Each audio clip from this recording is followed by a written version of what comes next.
That negative voice inside your head that's telling you that you suck and you can't do it, that's not your voice. That's not actually your voice. That's not you telling yourself that you suck. That voice was planted there. That voice was put there by somebody else in your life, and probably early on growing up telling you that you can't do something. You were not born. You didn't come out of the womb and say, I suck. I can't do anything. No, you're playing, you're experimenting, you're finding joy, you're laughing, you're doing it. And then along the way, people tell you that you can't do it, that you should stop, that you should quit, that it's not going to work out, that you can't do it. And we've been so conditioned around that we take it on and we think it's our voice. When you come up with an idea, right?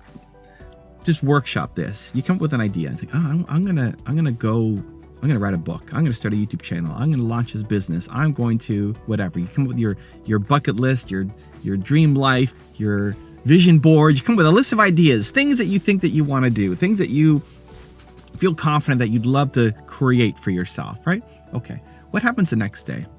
The next day, it's not even telling our friends.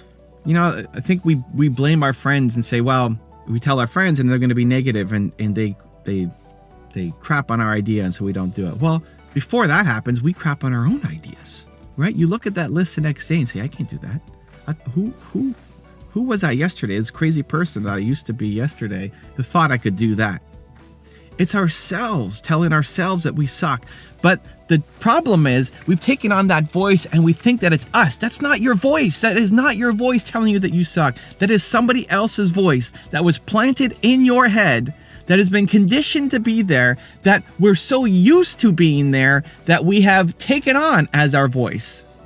It has become your identity. But it was not your voice. It was put there. It was a seed that was planted that has been grown over time, and you need to rip that weed out. That is not your voice. You do not think that you suck. It's other people with low expectations who hate their own lives, who at some point went and tried something that did not work out for their life, and now nobody around them can have success because it makes them look and feel bad. And so they spend their time ripping other people down and apart. That's who planted that weed in your head. That might hit pretty hard. I hope it does. Because when that happens, if you can actually digest that, what ends up happening is you think, oh, whose voice is that? Whose voice is in my head? And that's great awareness, to know that it's not your voice, and then to identify whose voice it is. Who told you these things? Who made you feel this way growing up? And if you think about who that person is, if you can actually picture somebody, oh, that was Uncle Joe, or oh, that was my grade 3 teacher, oh, or that was my, the bully at school, whoever that person was. Now think about, okay, it's that person's voice, not you. That's already incredibly liberating. But then too, do you want to live that person's life? Like, think about that person. Probably they're not living a great life. They're not hitting their potential. They're not even happy with what they're doing. If somebody's spending their day tearing other people down, what kind of painful life does that person have to have when they go home? You don't want their life. If you don't want their life, then you definitely don't want their voice in your head anymore. Hopefully that creates an aha moment for you that starts to actually shift things, because we've been so conditioned to listen to that voice that we don't recognize that we actually have a choice to rip it out and start to listen to our own voice. So that's step 1. Step 2 then is, whatever you want more of in your life, you need to be surrounded by it more. You need to change the environment. Your environment has been perfectly designed to keep you where you are. And if you're watching this video, I love you. Thank you for being here. You are probably the happiest, most optimistic, most positive, most caring, most pouring into other people that's in your environment. Like, if you think about you and your friends and your family, you're the most optimistic person in your family. You're the most positive person in your family. You're the most ambitious person in your family. You're the one who wants to care and serve the most in your family, right? But you're capable of way more, right? You can do way more than what you're doing right now. And so you end up being this big fish in a really tiny pond, where you're serving others and pouring into others, and you wish they could do more. And that's amazing. Don't stop caring for others, but you need more of a push yourself. You need to be around the people who are doing things that you want to do on a higher level. So the environment really matters, and your environment right now is good. It's not terrible. Maybe it is terrible, but it's not great. Most likely it's just good. And it keeps you stuck, and it keeps you in slow growth mode, and it prevents you from becoming the person that you actually want to be. So how do you start to shift that? Well, you shift your environment. And you may say, well, Evan, I don't know people who are super accomplished and are living the life that I want to live. I don't have any of those friends. If I did, I wouldn't be still stuck here. And I hear you. I get it. So the fastest way to do it isn't through actually trying to make those friends. It's through what I call aspirational mentors. It's by watching videos like this. You may never meet me. You may never meet Mel Robbins. You may never meet whoever your heroes are, but you can learn from it through these videos. Whoever you want more of, whoever you respect and maybe are even jealous of, that they can think that way and live that way, be around them more. Look at who you subscribe to on YouTube. Look at who you subscribe to and follow on Instagram. Look at the books you read and the podcasts you listen to and the shows that you watch. Are they from the people who make you feel better about yourself and give you hope, inspiration, and courage to go live your dream? And if not, then switch it out. Switch it out. If you are watching YouTube and you just found that you wasted the last 3 hours of your life, it's not YouTube's fault. It's your fault. You're subscribed and watching the wrong videos, because there's a lot of positivity out there. If you close a YouTube session, you feel worse about yourself, then you subscribe to the wrong channels. If you're watching this video and feel worse about yourself, one, I sincerely apologize. And two, you should unfollow me and go follow somebody that makes you feel more hopeful and alive. Because if you started your day with the thing that made you feel hopeful, alive, bold, confident, powerful, things are possible, your life will change. But we need that external stimulus. You are a product of your environment. You have to have those people around you. You can have Elon Musk and Mel Robbins and Tony Robbins and whoever pushing you every day. You can have them pushing you every day by consuming their content. We just happen to be enslaved by the things that are around us that we haven't designed with intention. That's all. You know, YouTube, the algorithm is so addictive.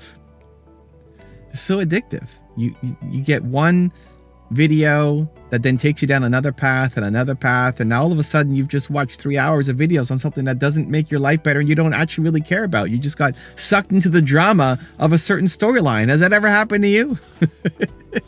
Remember, I watched the Michael Jordan tribute, The Last Dance, and I went to research one of the storylines of Scottie Pippen and Michael Jordan to see kind of what the 2022 updated version was. And all of a sudden, I got down this rabbit hole of Scottie Pippen versus Michael Jordan, and 3 hours later, there's still other videos to watch. Like, what am I doing? This is a waste of time. I don't even care that much about these guys. I watched The Last Dance. It was a great documentary, and I learned from it, and I love the drive and tenacity and hustle, but I don't care about the drama between Michael Jordan and Scottie Pippen. And so we will easily default back into that comfort mode and back into consuming drama. You have to, with intention, try to bring that back. So here's a great homework assignment. Go look at your YouTube homepage and see what's being recommended to you. And how many of those videos, whether it's my channel or other channels, how many of the videos on your homepage right now will make you a better human, will make you feel more proud of yourself, will make you feeling hopeful, confident, courageous, ready to take some action on some of your goals? And how many of them are drama? How many of them are pure entertainment? How many of them will lead to some giant rabbit hole that you don't want to go down? If you actually set out your calendar and say, how do I want to spend my day with intention? How many of these videos would actually lead you towards that path? Right? And for too many people, it's not a pretty picture. We're listening to the wrong people. And so you can change that. You can change that. If we circle back, you recognize that the negative voice in your head is not your voice. It was planted there by somebody else who hates their life, and you don't want their life. Then you switch it to say, okay, well, whose life do I want? And ultimately, you want your best version of your life. But to get there, you're taking different pieces from different people's lives. Like, oh, I like how he does that and she does that and she does this. And you're pulling different people, different things from different people. And then you start to surround yourself with that. And the shift doesn't happen overnight. But if you're constantly pouring these people into you, if you're constantly pouring Evan Carmichael into you, you're going to start to believe more in yourself. And if you're constantly pouring other people into you, you're going to start thinking like them, behaving like them, taking on their mindsets and their beliefs. And if those are beliefs that you want and the mindset that you want, amazing. You get to choose now.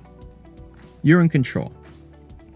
You've been a product of your environment, your early environment with negativity, your ongoing environment with probably just mediocrity keeping you where you are. And now you can change it. You can shift it. You can decide to be in a different spot 1 year from today. And the most important step you can do is to start choosing and carefully decide with intention who you want to be around so that in 1 year from now, you are in a different spot, not just for you, but so you can serve others and lift them up to catch up as well. Need motivation? Watch a top 10 with Believe Nation. Hey, it's Nina Carmichael, and we make these videos probably because you're the most ambitious person in your circle. But you know you're capable of more, and you need that push by surrounding yourself with the best. So today, let's learn from one of the best, my husband Evan Carmichael, and our take on his top 10 rules for success. Enjoy! Rule number 2, do meaningful work. There is no work-life balance. There's just life. The fact that we are separating work from life, I think is a big problem. I think that's why most people hate their life, because we don't see work as a part of life. Your work is a part of life. Your work should fuel your life. Your work should give you purpose and meaning. We all want to wake up and feel like we matter and we're going to do something today in our work that's going to create some kind of positive impact, right? On the days when you wake up and you feel like today is going to matter, I'm going to make something that is going to matter to another human being, maybe 1 million people, maybe one person, but today is going to matter. Those are the days that you love your life and you feel amazing and you feel like you're contributing and you feel like this is why I do what I do. And on the days when you feel like it doesn't matter, nobody cares if you show up, you're not making anything meaningful, there is no contribution, those are the days where you hate your life. There is no work-life balance, guys. It's just life. When I'm on podcasts and people ask me this question, like, what does work-life balance mean to you? Or they ask me some variation of it, like, how many hours a day do you work? Or what does your work calendar look like? It's like, well, what's work to you? Is my usual response. Now I'm sitting here on your show. I'm having a great time. We're doing this podcast together. Is this work for you? Like, does this count as work? Because I don't see this as work. This isn't work. This is fun. This is fun for me. This is my life. I like this. When I see this podcast in my calendar, I'm excited by it. I don't look at it as work. Making these videos, I don't see it as work. That's why I've been able to stay so consistent, right? How do I not burn out? It's another question I get asked a lot. How do you not burn out? How do you make so many videos? How do you not burn out? A lot of people burn out nowhere even close to the number of videos that I've done over how many years? 13 years? A lot of years. Guys, it's been a lot of years of showing up and making over 10,000 videos. Crazy. How? Why? Well, because it doesn't feel like work. This is part of my life. This is what a purposeful life looks like. If I saw it as work, I would have quit and given up years ago. I mean, a decade plus ago. There are some pieces of what I do that feels like work. You know, doing accounting stuff feels like work. I hate that stuff. Doing administrative stuff, paperwork, legal stuff, that feels like work.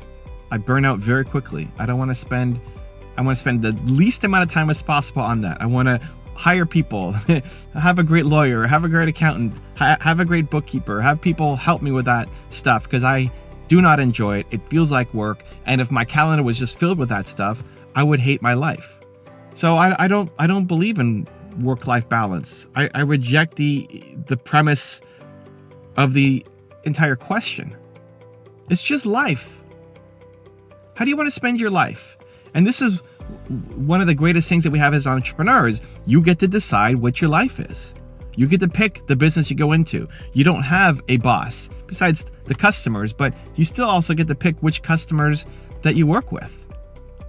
And your work should be something that is a source of joy for you and a source of energy for you. Because when you love what you're doing every day, it will bring you a lot more happiness and satisfaction in your life. So it's all just life. One of the great things I think that you can do is look at your calendar, see what's coming up in the next couple weeks, couple months, and are you excited by the things that are in your calendar? And I put everything in my calendar. I love living by my calendar. I don't know if it's because I don't remember what I'm doing, tomorrow, or I'm so present focused that I don't know what I'm supposed to be doing tomorrow. So I have it in my calendar. And I think it also reduces anxiety for me to know that I've got days for things. So making videos, I don't worry during the week about making videos because I know on Tuesday it's my video day and I'll get it all done. And if I get an idea for video, I'll email myself and I'll look at that on Tuesday. So it's in my calendar. So I have a spot for everything. So I'm not constantly worried. Before I had a calendar, I'd be worried and anxious about, when am I going to get this done? When do I have time to do this? And that would stress me out. Where now, okay, I know I'm going to do that on Tuesday. When am I going to have time to mentor my team? Okay, I'm going to have Monday. When am I going to have time to have, to clean up the condo and do grocery shopping or whatever? Okay, that's Sunday, right? So it's all in the calendar. So at least for me, having a calendar has been life-changing. But what ends up happening is we don't put everything in our calendar. We just put our meetings in our calendar.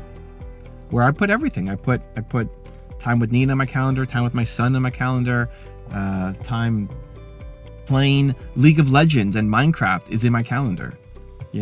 Stuff it's in my calendar. So I have time to get everything I want out of life done. You have time. This reason of I don't have time. You have time. Like if I was to step into your life and see what you were doing every day, there's a lot of wasted time. There's a lot of unintentional time. So the whole idea of having a calendar is to be more intentional.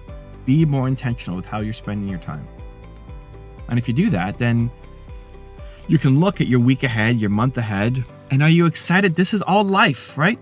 Forget work-life balance. It's all life. So you look at your life, what's in your calendar. Are you excited by the things that are in there? Are you excited by the projects you're working on? Are you excited by the people you're going to be connecting with? Are you excited by the amount of time you're spending just to yourself? Whether that's meditation or yoga or working out or swimming or walking or whatever. Are you spending enough time just for you? Are you excited about the life that is in your calendar? And if not, then change it. What are we doing here? This is why you became an entrepreneur. If you want to live somebody else's version of your life, go get a job where you're told what to do, you're told when to show up, you're told what you have to work on. That's a job. That's why most people hate their lives, because they're being told what to do constantly all the time. They have no freedom. If you want to be an entrepreneur and have ultimate freedom, then let's take control of our calendar, because we're not. Most entrepreneurs that I meet feel out of control, are wasting a ton of time, feel like they're not spending their time being intentional, know they're capable of so much more, know they can be a lot more efficient, a lot more productive, a lot more purposeful with how they're spending their time. So if there's nothing in your calendar that's exciting you, then you do not like your life, because your calendar is a reflection of how you're spending your life. So change it. Now, maybe that's a drastic change, or maybe that's a minor change. And this is an ongoing evolution. Whenever I feel unhappy, not like depressed, because that doesn't really happen, but when I'm feeling like the energy's off, probably a better way to put it. Whenever I feel like the energy is off, for one day, not the end of the world, right? For one day, just go do the thing that's in your calendar because you said you were going to do it, right? But if that's happening for a couple days in a row, or if it's happening for Tuesdays, is my filming day, for example, if I had 2 or 3 Tuesdays in a row where I feel the energy is really off and I'm not enjoying making videos, then I need to pivot. And it's either I need to make different kinds of videos, Or I need to just stop making videos. That may happen. I'm willing to drop things if it doesn't bring me joy anymore. And we, as humans, stay in things for far too long. Like, there are things that you're holding on to that you should have dropped maybe years ago, and you're still doing it. Why? Because it's a habit, a routine, or it's sunk costs. Like, you had this goal 5 years ago that doesn't even matter to you anymore, but you've built your self-identity around it. Be willing to let go of things sooner, because you'll never win doing work that you hate. And so there may come a day where I just drop my YouTube channel, all of them, because it doesn't fill me with joy anymore. Now, I don't think it's going to happen anytime soon, because I still love doing this stuff. Rule number 3, praise your effort, not the result. Everything in your life changes when you learn to tie your self-worth to your effort instead of the results. Most people tie their self-worth to the results, to winning. You only feel good about yourself when you win. If that's how you think, then you're screwed. Because that person only takes on projects that you know you have a pretty high chance of winning at. And therefore, you play small for life. The key is to tie your self-worth to the effort, to trying. And if you do that well, you'll win beyond your wildest imaginations. So let's use me as an example. Look at this video right here, this video. 2 minutes before getting on and making this video, I'm nervous. I'm scared. I don't want to do it. I'm trying to find a reason why I don't have to do this video. Now why? I've done 6,000 of these videos. Do I not love it anymore? No, that's not it. I love doing it. So why am I afraid? Who cares? I've done 6,000. The answer is because I don't want to make it the same way that I've done the past 6,000. I want to push harder. I want to push and do something new. If I was just doing what I've already done, then it'd be easy. Right? If you're doing the same thing over and over and over again, it becomes easy, but then you get bored. You start to hate your life. You start realizing that everything is just a photocopy over and over and over and over and over again. And so, how do I push through? I put this pressure on myself to say this video right now has to be the best video that I've ever made. That's my intention going in to every time I'm filming. Most days I don't accomplish it. When you're trying something new and scary and bigger and bolder, most of the time you won't get it. You fail a lot. But I tie my self-worth, my respect, to the effort I'm trying. And every now and then, you'll make a bit of a breakthrough. You get a bit of a win. And then those accumulate. And then you get another one, and another win, and another win. And so the answer isn't have a big goal and then find a reason why you can't do it. The answer isn't dream big and then convince yourself of some logical excuse for why you're not going to take action. The answer is to push through. The answer is you're scared and you're going to do it anyway. The answer for me is I'm going to make another video. I'm going to try and push myself harder. And I think that's what achievers do, because achievers are failing more than you. Because most days I get up and fail. Most days I'm just failing. It's another failure, another failure, another failure. But the more you fail, the more you're eventually going to win. I'm going to get massive results. Because you tie your self-worth to your ability to get up and try again, and try again, and try again, and pat yourself on the back for the effort you're putting in, not just when you're winning. So how do you do it? I'm going to give you a 3-step process that I think will help. Step number 1 is what I call the pillow test. This is my actual pillow that when I'm in Toronto, I sleep on every single night. And the pillow test is make yourself proud before you hit your head on the pillow. Right? Before you go to sleep tonight, before your head hits your pillow, you ask yourself, am I proud of my effort today? Not how much did I win? Not did I get the results I was looking for? Not did I get my 1 million views or close that big sale? Are you proud of your effort?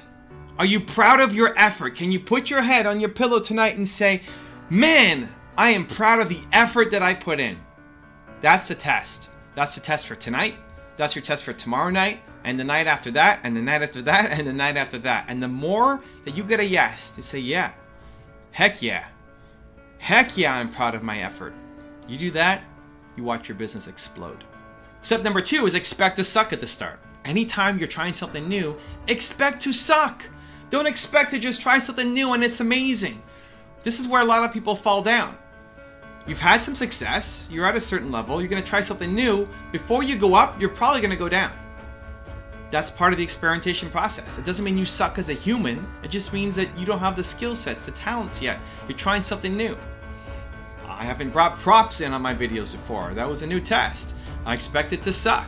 Maybe on an off chance it works. Amazing, I learned from it. But when you're trying something, it's brand new, you don't have the confidence in it yet, you're still figuring out the path, expect to suck. When you put so much of your worth into expecting to be great the first time out, here's what happens. You try one thing, you record one video, you watch it back, say, man, that sucked, and then you never make a video again.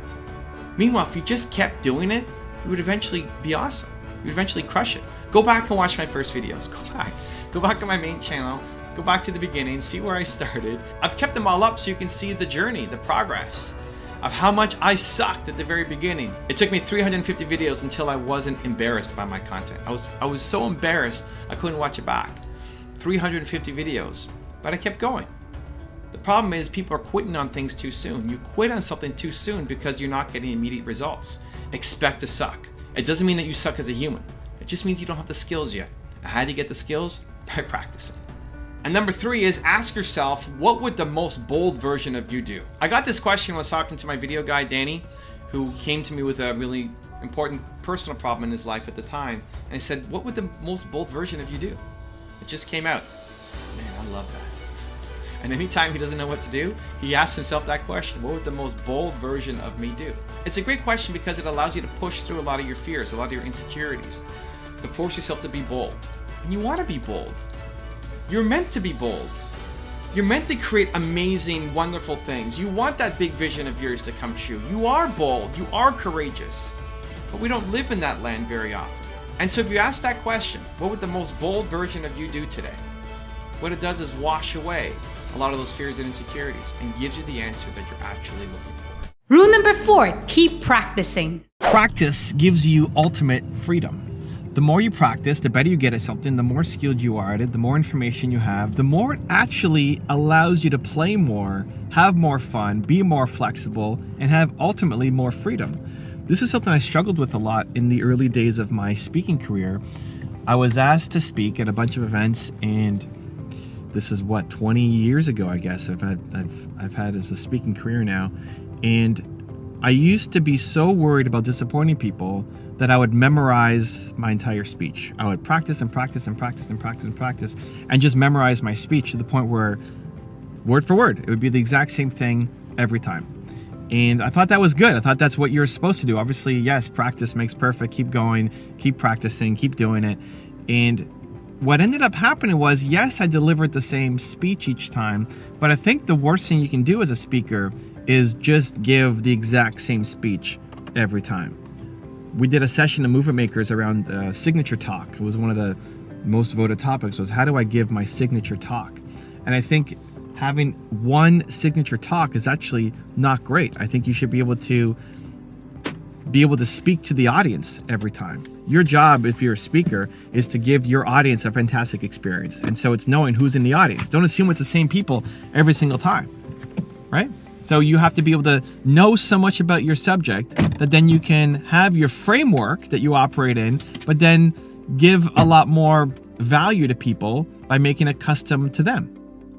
So now whenever I'm doing a speaking gig, I'm always asking, okay, tell me about the audience. Tell me who's here. Tell me why people are setting it up. What are people here for? Both in terms of the information they're hoping to get, as well as their background and their interests and their concerns and what they struggle with. And of course, there's genuine human struggles that everybody goes through, but why are people here at this conference?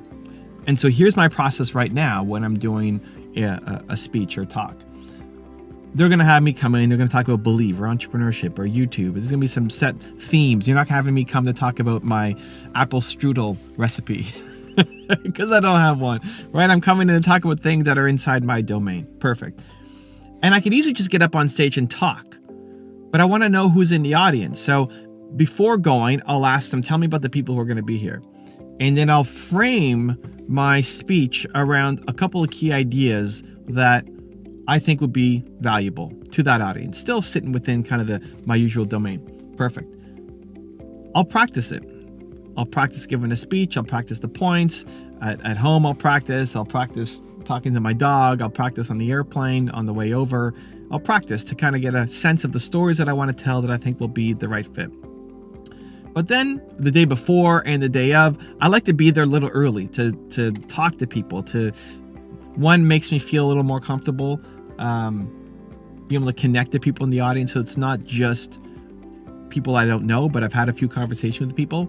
But two, in feeling the vibe out of the event, I'll often end up switching up part of my talk. Again, to make it as customizable as possible to the people that I'm talking to. And this isn't just a speaking thing, guys. This is any interaction you're doing. You're trying to sell your product, trying to sell your service. You're on a call with somebody who could use your product or service, hire you as a coach, etc. You have to customize your pitch, customize your talk for them. Not just give the same thing every single time you're talking to somebody. You have to know what makes them tick, know why they're talking to you, what their deep desires and fears are, and address those things so that you can close the sale, right? It's the same thing. I'm just giving an example through speaking. So it's being willing to deviate from your talk to actually give more value. And I think, again, the worst thing you can do as a speaker is just get on stage and give the same talk every single time. That's what I used to think was the way to go, but this is actually a lot more valuable, because you can inspire people, but one, it becomes boring for you to get up and just do the same thing over and over and over again. And two, if you can customize it to actually address the thing that they are specifically concerned about, you're going to have a bigger impact. Why are you there? You're there to touch people. You're there to move people to a positive direction, right?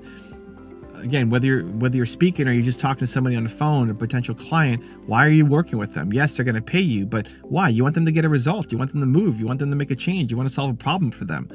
And so the more you can actually connect to what they're struggling with, the easier it is for you to close the sale and have the impact that you're trying to have. So it's a lot more fun. It's a lot more impactful, a lot more meaningful. And so that's my usual process now. Why are people here? I'll prepare a version of my speech to address those people. And then it always changes up the day of, because I met somebody in the lobby who inspired me, or I met somebody on the airplane the day before who shifted my thinking a little bit and gives me an extra story to tell. And when you're so prepared and you know your stuff so much, it's easy to add those things in. When you don't really know, you're kind of all over the place. So it's being overly prepared, and then the day of being willing to be flexible. It's that like rigidity of practice and practice and practice and knowing what you're doing so much that allows you to play when you show up. It's if you go into sports, you practice your free throws so much, you practice your penalty shots so much, you practice so much that allows you to be a lot more flexible and play when it comes to game time. Let me share another quick example from the opposite side where I was interviewing somebody. So instead of being the person on stage speaking, I'm interviewing somebody. And I recently had Tony Robbins on the channel. And it was the third time he came on the channel. The first two interviews we did had 3 million views on them combined, which is amazing. And he's coming back for the third time, talking about his new book. And I'm always nervous before a big interview. And this is probably the least nervous I've been because it's the third time on, but I was still nervous going in. And so I'm preparing. I'm trying to find a thread that I care about. I don't want to just ask the same questions everybody else has asked. I don't want to just use the questions that his PR agency sent over because he's going to answer those questions on every other show. I want it to be different and unique and fun and special. And so I prepared. I know I've got half an hour with him. I know he likes to go long in his stories, so you don't get that many questions in. So I need to really be careful of what I'm going to say and make this time count.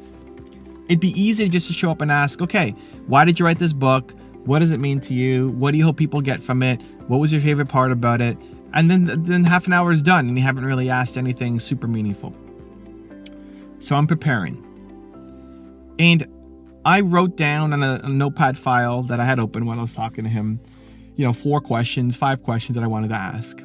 And I practiced how I would ask them. I practiced, what I was going to say. And then I practiced it so much that come game time, come showtime, here we go. Tony's coming on. Let's do our one-on-one.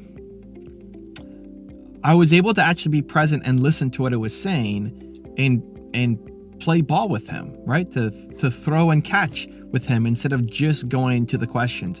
When you haven't prepared and you're really insecure, you just go to the questions. You just go, okay, here's what I said. Okay, here, and just ask the questions. Where the best interviews are when you can throw and catch, right? Where they say something and you take that a little bit deeper, as opposed to just moving on to the next question. Because I've watched a lot of interviews in the work that I do, and one of the things that I find most frustrating is the person says something amazing and you want them to, it's like, okay, ask a follow-up question. And instead of asking a follow-up question, they just go to the next question.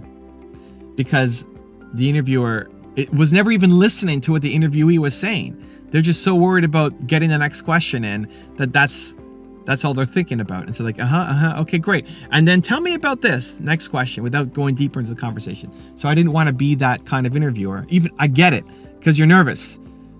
You're not fully prepared. You're worried about the questions. So one example with Tony, he was talking about a recent health scare that he had and that his career would be over. The doctor said, your career is over. And in my head, I was thinking about some of the other stuff I knew about Tony Robbins. And so I asked him, how many times have you been told that your career is over? It was off script, right? It wasn't something his team prepared. It wasn't something Tony's maybe been asked. And I asked him, how many times have you been told that your career has been over? Because I remember, he had this tumor that made him grow crazy quickly. And people said his life would be over. I remember he burned out his voice box, and his doctors told him he'd never speak on stage again. And now this injury that happened to him, he wasn't gonna be able to go and do his event. So he's been told consistently that his career would be over. And yet he still gets up and he finds a way and he does it, right? And one of the things that we love about his ability to follow through and stay consistent. And so in the over preparation and knowing his story, and also knowing that I had questions to fall back on in case there was a lull in the conversation, it allows the play. It allows the freedom. It allows you to adjust to the situation, which then creates a much better experience. So whether you're speaking, whether you're interviewing, whether you're coaching, whether you're mentoring, whether you're on a sales call, you need to know your script. You need to know what you're going to say. You need to understand your customer and who you're talking to. You need to know all that and over prepare. But then understand that the greatest asset that you have is not in rehearsing again the script. It's that you have the ability to be free now, that you can play because you've done all the drills, and now you need to have the back and forth. It's throwing and catching. I'm going to throw the ball to you. You're going to catch it. You're going to throw the ball back to me. It's not just throwing, where a lot of times the biggest mistake is that you're just throwing. You're just throwing another one and another one. And here's my other line. Here's my next question. Here's my next pitch. Throw. And the person might be saying, but there's no receiving and them throwing the ball back to you. That's the best part in any interaction. If you have a goal to get them to move forward, to make a change in their life, to sign you up, to hire you, to work with you so that you can make that impact that you're trying to make, there has to be that back and forth. And the more prepared you are, the easier it is to then have the freedom to play. Also, to make sure you're actually taking action after watching this video, I've designed a special free worksheet just for this video. The worksheet will highlight all of the lessons learned in this video, as well as pull out our 3 favorite learnings and quotes that will inspire you to actually do something. The worksheet will also give you space to write down what your key takeaways are and your specific plan of action to make sure you're getting results. If you want the worksheet designed specifically for this video, absolutely for free, there's a link in the description below. Go click on it and start building the momentum in your life and your business. I'll see you there. Rule number 5, believe that you are amazing. What you believe about yourself is the only thing that matters. At the end of the day, no matter how much outside affirmations you get or other people telling you that you're amazing, if you don't believe in your heart that you are amazing, none of that will last. Like, have you ever gone to an event, or you ever made a video or created something, or you're hanging out with a friend and they tell you how amazing you are, and that feels good, right? Like the external affirmations and validation feels great, but then it fades. That stuff doesn't last. You don't have somebody being a cheerleader for you every day, showing up in your bedroom saying, hooray, go do this, you're amazing, right? We don't have that. You have to be that for yourself. If you're constantly only getting your value as a human being from other people when they tell you that you're amazing, you're never going to love your life. You're never going to love yourself. It has to come from you. It has to come from you telling yourself and you believing that you are amazing. Well, okay, so that's a lot of words. How do you actually go off and do it? So I think for me, this is why I believe that lack of belief is the world's number one problem. You know, I can go and meet somebody and fill them full of belief for a moment, but if they still don't believe in themselves and they're going home back to a life that they had before because they don't believe in themselves enough.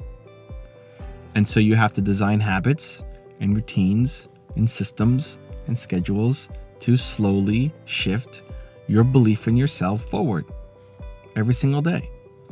And a good chunk of that is what you say about yourself. When you look at yourself in the mirror, what do you say? When you think about yourself, what do you say? A lot of the stuff that we say about ourselves, we wouldn't say to our worst enemies. It's rough. I actually think it's great to be your own worst critic. I think it's great. I think for a lot of people, we're not hard enough on ourselves. Let me stick with me for a minute. We're not hard enough on ourselves because in order to get to where you want to go, you actually need to push yourself more. The problem is why we can't do it is we don't love ourselves enough. We're not our biggest cheerleader enough. You have to balance those two things. We're very hard on ourselves, but because there's no self-love, we're not cheering ourselves on enough. We're not our biggest cheerleader. You can't handle it. Most people are already at the breaking point, you know, like I'm sitting here in a parking lot, these, you know, those, I guess it's kind of blurry. You can't really see them, but people hate their lives. They're barely hanging on. Most people are barely hanging on.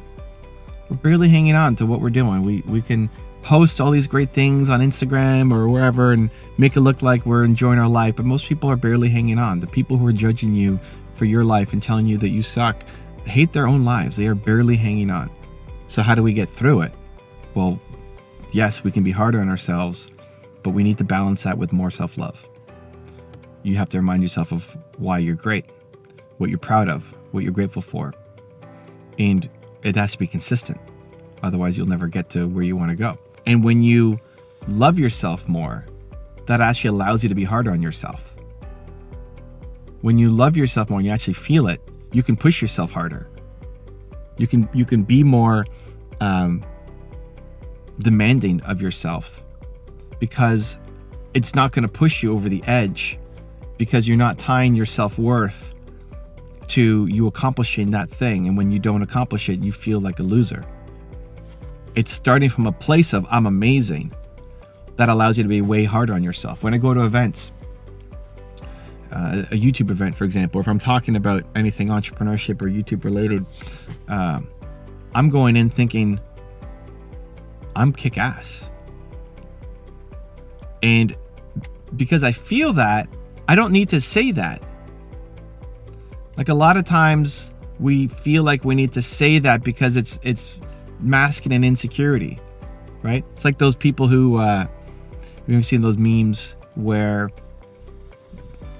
when people make a little bit of money, they've got all these chains and everything, but then the people who are ultra rich, who have all the money, you look even Jay-Z, like early Jay-Z, you know, he's got all his chains and everything, and now he's like, doesn't care, you know, he's just walking around in a t-shirt and some jeans because he doesn't need to front, because he's just so self-confident now that it doesn't matter. Now it's actually expression instead of masking an insecurity. Most of us are just masking insecurities instead of actually being self-confident. And so when I'm going to an event, if I'm talking about YouTube, I'm walking in feeling amazing, and I don't need to walk around and say, hey, look at me. And it's actually the opposite. I can go up and say, hey, where do I suck? It's my favorite question to ask. Why do I suck?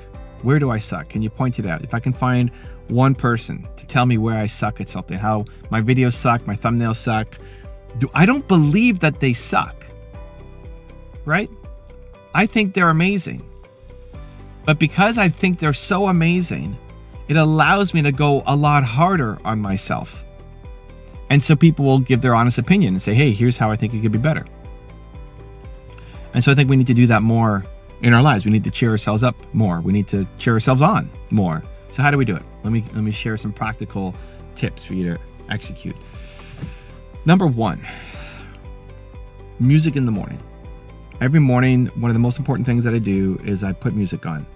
And it's music that makes me move, makes me dance, there's some songs that if they came on, you would have to move, right? It doesn't mean that you're up and like dancing through the whole house, going crazy in your underwear first thing in the morning, but something that even if it's just making your head bob, there are songs that if they came on would make your head bob. And you'd probably be singing, maybe not out loud, but singing under your breath, humming a tune along. And be intentional with the lyrics. Because if we're singing out lyrics that are negative, that has a lasting impact. But if you're singing out lyrics that are positive, that also has a lasting impact. So be intentional with music that you put on every day. First, start your day with music. It's the fastest way to change your state, to go from feeling low and tired and just what day is it? What am I doing? I wake up every day like, what day is it? What am I doing today? Yeah, but I demand excellence, and that starts with music, because I don't want to spend a lot of time trying to get into the right state of mind. I can command it whenever I want just by putting on the right song. So be intentional with your music and the lyrics being positive. 2, connect to the work that you're doing and how meaningful it is.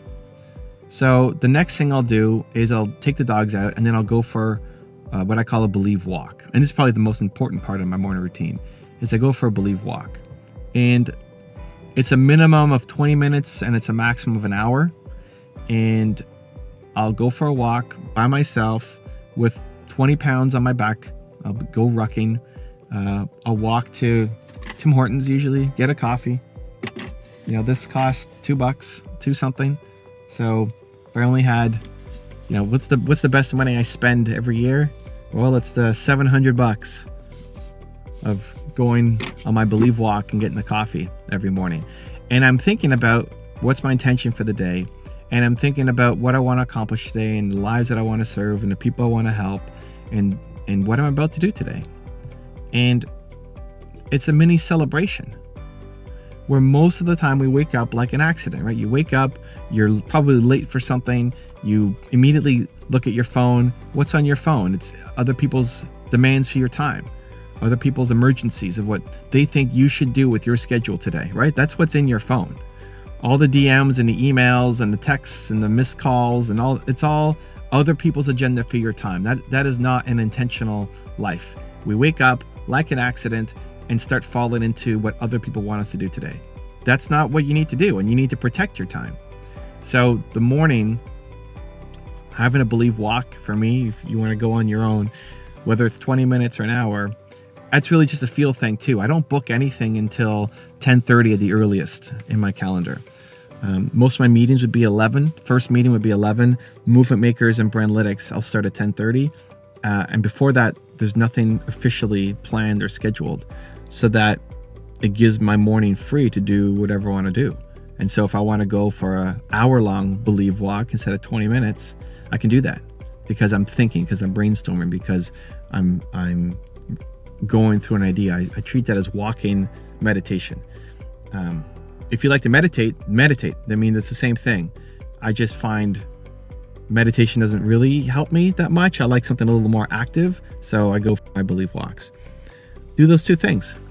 Put on a playlist, put on music every morning with lyrics that inspire you, and then go for a believe walk. 20 minutes to think about what you want to do today, what you want to accomplish, how you want to spend your time, where you want to be intentional, so you can start living the life that you want to live. Because the only thing that matters is how you feel about yourself. Are you proud of you today? Are you happy with what you've done today? Are you joyful in how you showed up for you today? And yes, we ultimately want to serve and help others, but the only thing that matters is how you feel about yourself. So we can stop relying on external validation and somebody else's words of affirmation for us to feel worthy, and flip it to say, I am worthy. I am amazing. I can do great things. And when you can shift into that energy, you will do great things. Rule number 6, overcome the fear of failure. The biggest fear we have isn't failure. You're not afraid of failing. The biggest fear we have is of failing in front of other people. You're afraid of people's judgments. The reason why we stay stuck, the reason why you still are where you are, is because you're afraid of other people's opinions. You have great ideas inside you. You have great ideas. If you're watching this video, you're subscribed to this channel, you have great ideas. You know you're capable of more. You know you want to serve. You know you want to help. And great ideas are flowing through you, and we shut them off. We shut them off because we find a logical reason why we can't do it, right?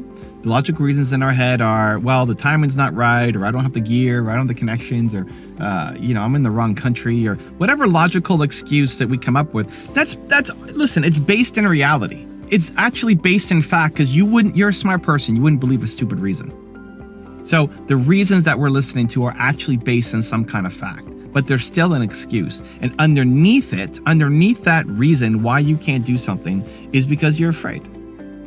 You're afraid, I'm afraid, we're afraid of taking the next step. And the fear underlying that is not the fear of it not working out. It's the fear of it not working out and who's going to see you fail. We're so tied up into what other people think about us that we'd rather play small for life than actually go off and accomplish and risk failing in front of other people. We're so afraid of that we never go off and chase our dreams down. And you're stuck in this mental exercise of what you could do and then never actually doing anything. My biggest fear is disappointing people.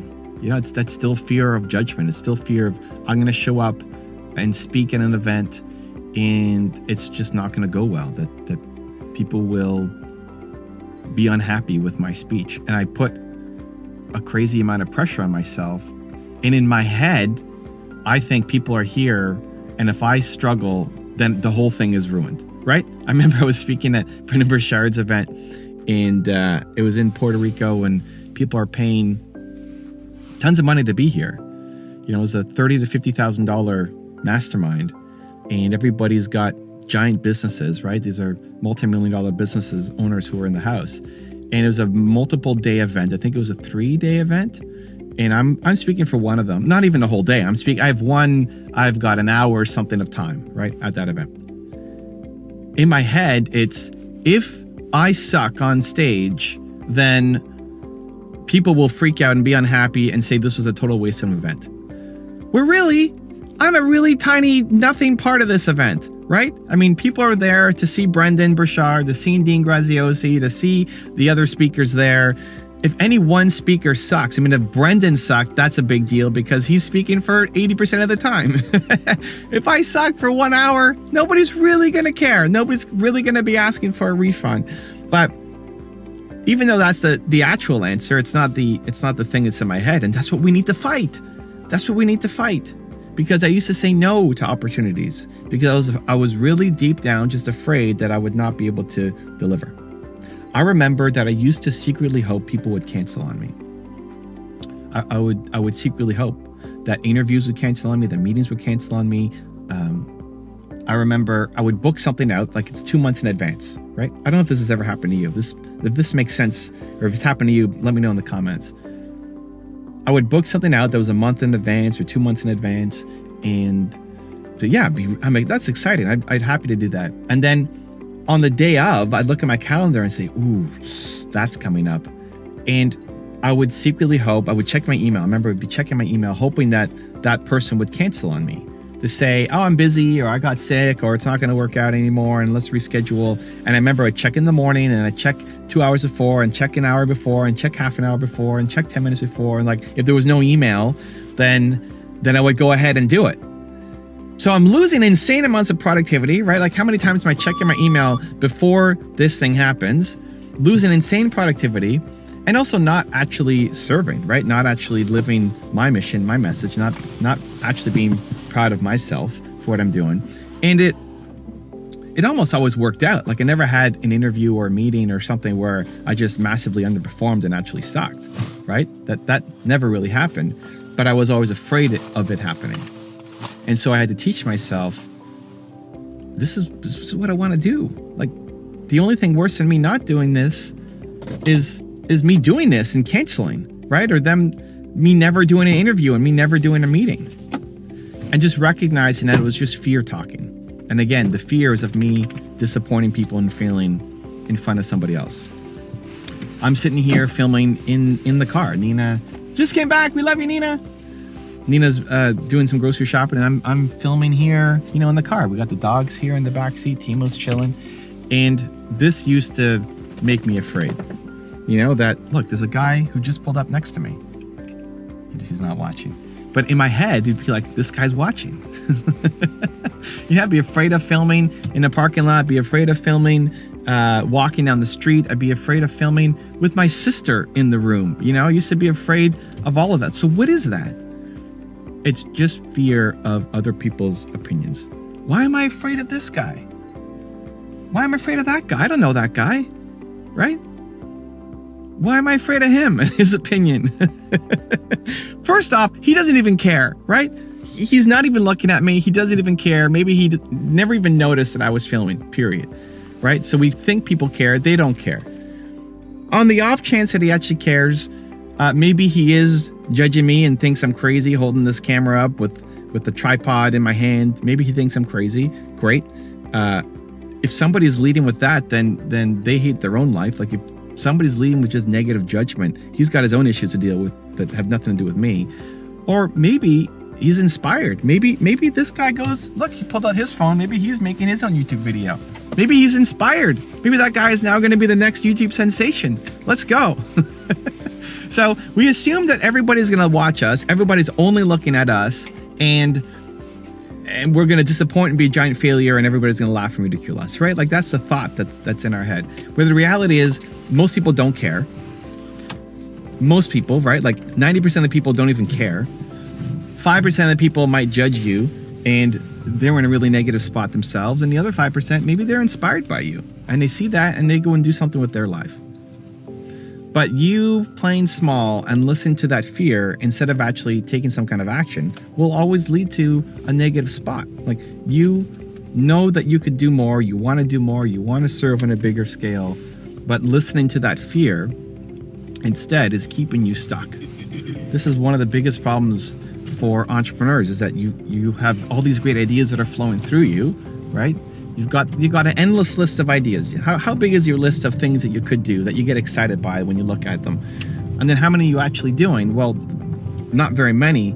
You're missing the momentum, because at the end of the day, you could write down a list of all these reasons why it can't work out and when the timing is going to be just right and perfect, right? I'll start this on January 1st, or start this next month or next week or Monday or on my birthday or some artificial day. You come up with some reason of when you should be starting this thing, right?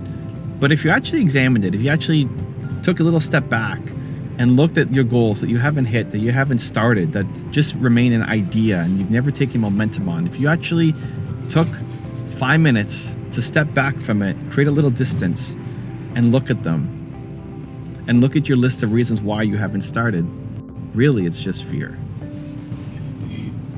And when you can catch that, that's when you make a life-changing decision. Because as long as you are not chasing down the things that you want to do because you're afraid of somebody else's judgment of you, as long as that is the thing that rules you, you will never win. You will never accomplish anything great, and you'll live life with regret. So even now, my biggest fear is still disappointing people. And the ongoing challenge is to catch it.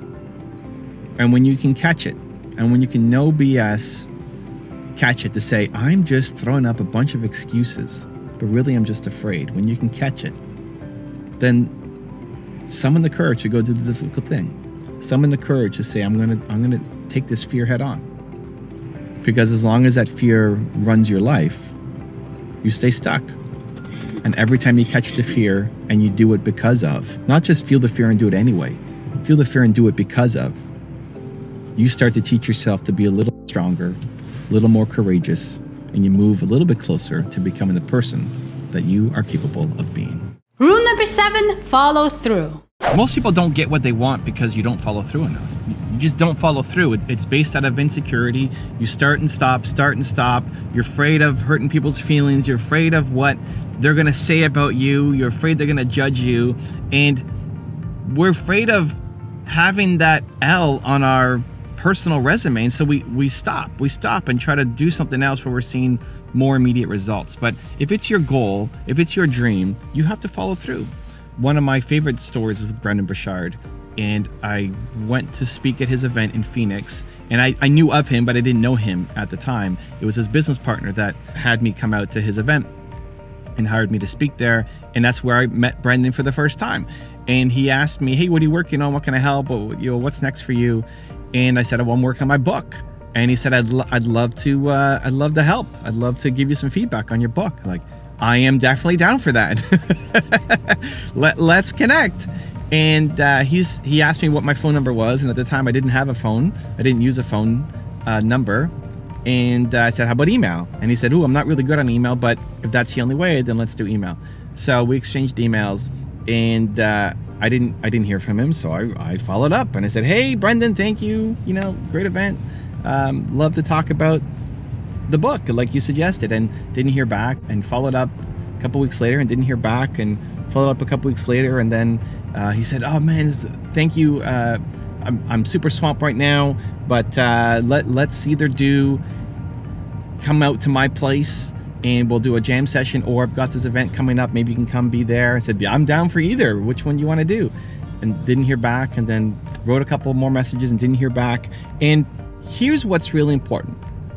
In my head, every time I sent another email, I was questioning myself. I was judging myself, like, "Ooh, I don't want to bother him. Maybe I'm being too overwhelming. Maybe he doesn't actually want me to come out. Maybe I'm offending him. Maybe I'm not respecting him. Maybe I'm asking for too much." That's the thought in my head before every email. Where in reality, he's just a busy guy. He had a lot of stuff going on. He had a launch that was happening that I wasn't even aware of, that he was planning behind the scenes. And so he's not crazy stressed out, but he just has a lot on his plate that he's dealing with. And it's hard to tell ourselves that. It's easier to default to the insecurity of maybe you're bothering, maybe you're asking too much, maybe you're not worthy, maybe you should move on. The event that he talked about me coming to was coming up, and I still hadn't heard back whether he wanted me there or not, or and my book launch was coming up too. And I thought, I'm gonna send one more email. Just one more email, that's it. I'm gonna send one more email, and hopefully something happens. If not, then I'm done. And hopefully he doesn't think I'm a loser or whatever. And he wrote back an email and like, "Hey, sorry man, again, I'm not super great on email. I've just been swamped planning all these things. Yeah, come on out to the event, speak at the event too." And that was his big event that was $30,000 to $50,000 a year mastermind to be a part of, that then I spoke on stage. That then at the event, after I spoke, I met with him and Dean Graziosi backstage for an hour over lunch and planned my entire book strategy. That then led to me getting invited to go to Brendan's house a couple days later and hang with him and Dean and Tom Bilyeu and Lewis Howes and Jay Shetty and Russell Brunson and all sorts of amazing humans who built giant businesses. All of that happened because I sent that one more email. Because I followed up and I followed up and I followed up and I followed up, and it wasn't that he hated me or that he thought I sucked or that I was being overwhelming or whatever. That I kept following up. It just had the persistence. There's a lot of opportunities that are in front of you right now that just are not happening because there's not enough follow-up, there's not enough persistence. And the reasons why you're not doing it are based in reality, right? I mean, I could be overwhelming. It's possible. It's possible that he thinks that I'm overwhelming, that I'm not giving enough value, that I'm being too selfish, that I'm bothering him. I mean, it's possible, but we default to just assuming that instead of actually finding out, and we miss out on a lot of upside. And so here's what I found that really helps. 1, you schedule it in. You schedule it in every X number of weeks, right? So every 2 weeks, I would send in another email. Every 2 weeks, every 2 weeks, every 2 weeks, every 2 weeks, every 2 weeks, every 2 weeks. And I never felt like doing it, because every time I saw that in my task list, I didn't want to do it. Like, let's give it another few days. Let's give it another week. I never wanted to do it. But because it was in my calendar, I did it. You will never want to do it because you're afraid, right? Underneath it is really just fear. It's insecurity. You'll never want to do it. So you schedule it in every 2 weeks or every week or every month or whatever the thing is that makes sense for the timeline that you're on. You schedule it in so that you have to do it. So when it came up, I knew I had, even though I didn't want to, even though my heart was beating, I was like, I still went off and I did it. Second thing is, lead with the intention. Before you write the email, before you make the call, before you do the follow-up, like, what's the intention? Is your intention to screw this person over? Is your intention to just suck up their time? Is your intention to negotiate a bad deal for them? Hopefully not. If you're a subscriber to this channel, hopefully it's positivity and hope and belief and mutual, benefits. And so if you lead with that intention every time, it's really unlikely that they're going to come back in a really negative way. The truth of the matter is they're probably just really busy.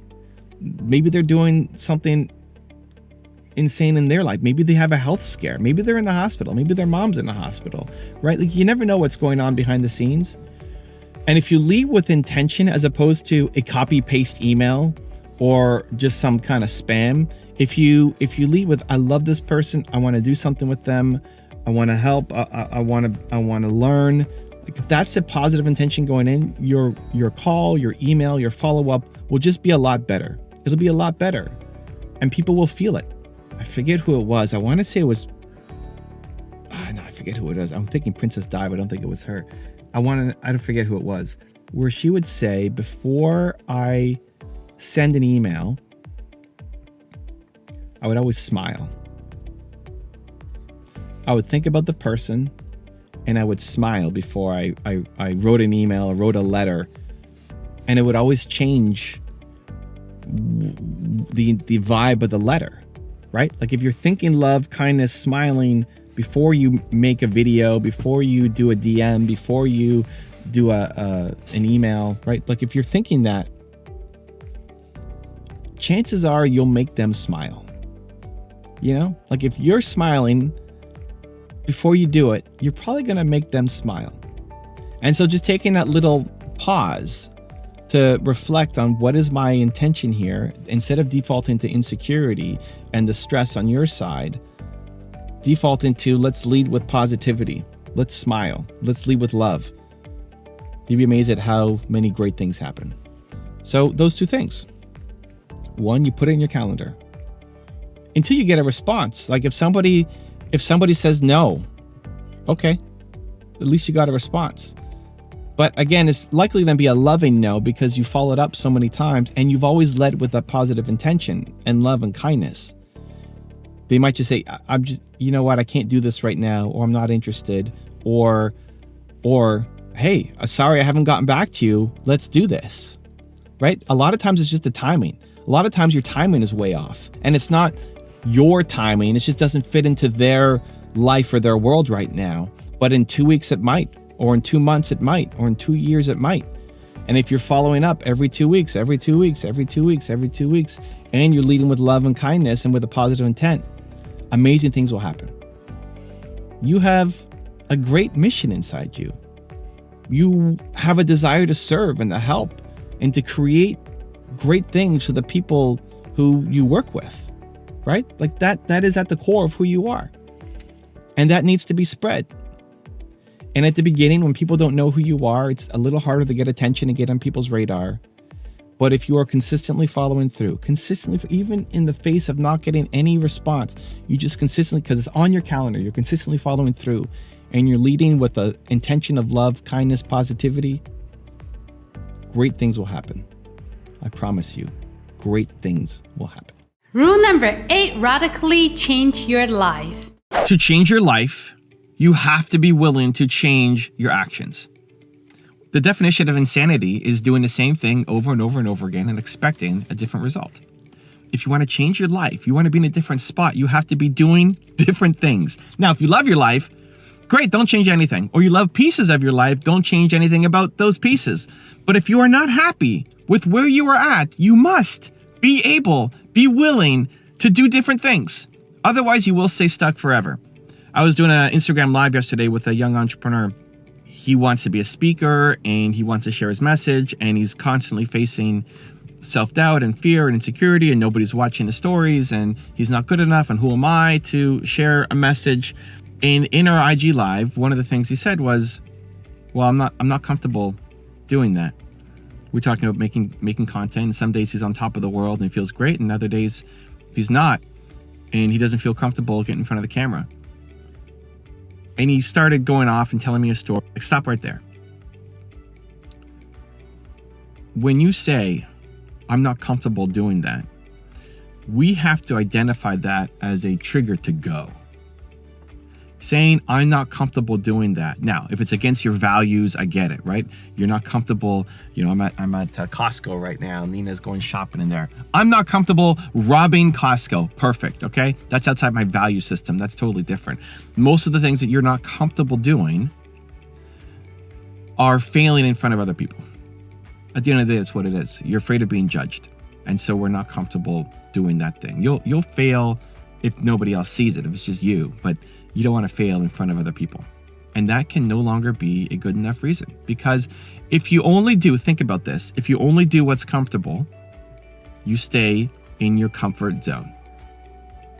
If you only do what's comfortable, you stay in your comfort zone.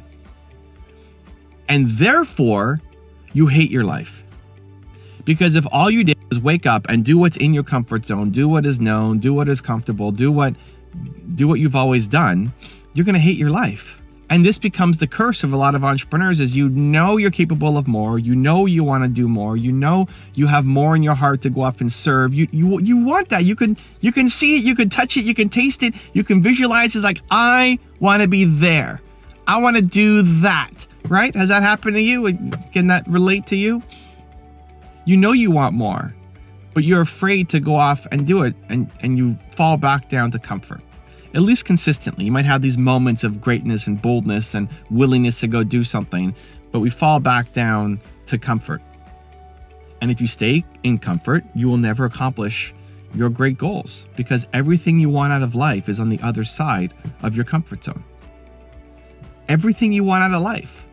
All your big goals, your big dreams, your big ambitions, your mission, the life that you want is on the other side of your comfort zone. And so I had to stop him when he was talking to me on the Instagram Live, because it doesn't matter if you're not comfortable doing it.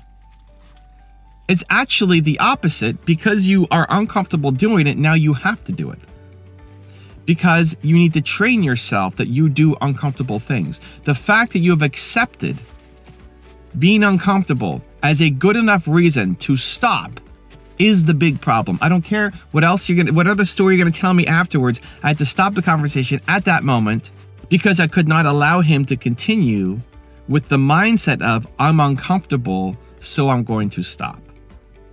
And we all have these words that we tell ourselves, and we all have these stories that we come back to as to why we're not able to take action. And the problem is we believe those things, and you need to catch them, and you need to root them out. And so for him, that was the big aha moment, that he needs to get uncomfortable. And it doesn't sound like a big deal, right? Like, oh, of course you got to get uncomfortable. But what is the thing that you're telling yourself as to why you're not winning, as to why you can't follow through, as to why you can't do the thing? And when somebody else shines a light on it, it's like, it seems so obvious, and yet this is the thing that has been holding you back and keeping you stuck. So I told him, anytime you hear yourself say, this makes me uncomfortable, again, as long as it's not against your value system, right? This makes me feel uncomfortable. Use it as a trigger to go forward. Enlist your family. He's newly married. Enlist your wife. Enlist your parents. Enlist your siblings. Anytime somebody hears you say, that makes me feel uncomfortable, that's a trigger. Go. Have them hold you accountable. Said, you just said it again. Now you got to go do that thing.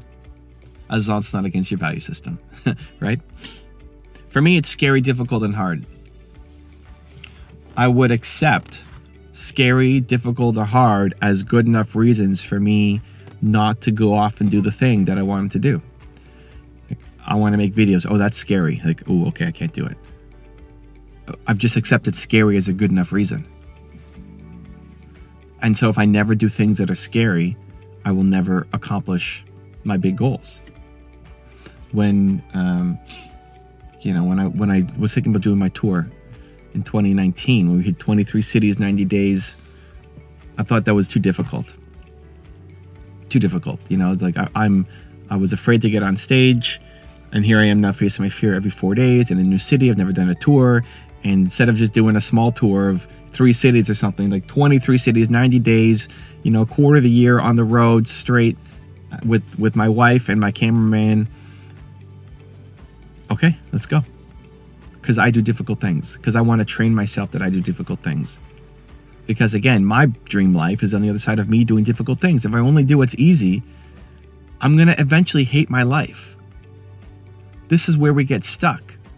When you do something that's easy and you win a little ribbon or an award, right? You run a race against 3-year-olds and you win. Congratulations, amazing, you won. And you could post about it on Instagram and you had this little moment of accolade, but you don't actually feel good about yourself because you didn't do anything difficult, because that was easy for you. The self-love, self-confidence, self-respect comes from doing difficult things, uncomfortable things, scary things, hard things, the willingness to show up even if you don't win. Because it's difficult and challenging, that's how you ultimately will win in life and start to accomplish your goals. And so most people are photocopying their lives. This is where most people are stuck. You're photocopying your life. Today look the same as yesterday, look the day as the day before, same as the day before. It's why most people do not like their life. It's why most people drive to a job that they hate. They're driving to a job that they hate. Most people wake up, look at all these cars here. Most people here in this parking lot, they're waking up every day and driving to a job that they hate. They do not like their life. Most of the people who are telling you what you should do with your life do not like their own life. And so the answer is to catch your trigger words. So I call them play bigger triggers. What's a play bigger trigger? What are your trigger words? What do you say? Think about one of your goals. Think about what's on your list of to-dos. Think about where you want to be. What do you have to get done? What's one of your most important goals right now that you've been procrastinating on? What have you been delaying on? There's something. Everybody's got something. What's a goal of yours that you've been sitting on? And then what's the voice in your head that's giving you an acceptable reason for you not to do the thing? Now try to get to the reason behind the reason. So example, somebody wants to make YouTube videos. I want to be a thought leader. I have a message in my heart. I want to get it out to the world. Awesome. What's the reason why you're telling yourself you can't do it? Like, oh, well, I don't have the time. I don't have the camera. I don't have the gear. I don't have the microphone. I don't know what to say. All of these are the practical reasons, right? Those are not the real reasons. The real reason is buried underneath the practical reasons. Why do you think that having the right camera and microphone is going to be the difference? Well, because you're actually afraid of judgment. You're afraid that people are going to watch it. We're afraid of when people won't watch it. And what does that mean? That you suck. And that people will watch it and laugh at you or criticize you for having a bad phone, bad camera, bad microphone, or they can't hear you or whatever else. Like, you're afraid of judgment. Underneath the reason of I don't have a good enough camera, microphone, etc., is just fear. And the fear specifically is judgment. So think about your own goals. What do you want to do? What have you been delaying on? What have you been procrastinating on? What's the reason you're telling yourself? The logical one, the one that you're buying. And then what's the reason underneath the reason? What's the actual reason? And that's your trigger. So if it's fear of judgment, if it's fear of failure, if it's fear of not being good enough, if it's fear of being an imposter, if it's fear of being uncomfortable, whatever your actual fear is, that's your trigger. And that is holding you back, not just in this one goal, but in life, in everything, in all your goals. It's the reason why you're not taking action across all your goals. And so now when you can catch it and then take the action to say, I am the person who does difficult things. I am the person who gets uncomfortable. I am the person who is going to change my actions because that's the only way I'm going to get the life that I want. When you can catch it specifically, it shortcuts the brain. Because at least for me, and I've seen it work for many other people, when you've accepted comfort, for example, as a reason why you can't take action, and then you hear yourself say, well, that makes me uncomfortable. Now you have to do it. You just have to do it. You take the brain out of the equation. Now the reasons don't matter. You said uncomfortable, so now I have to go and do it, period. Rule number 9, figure out what you stand for.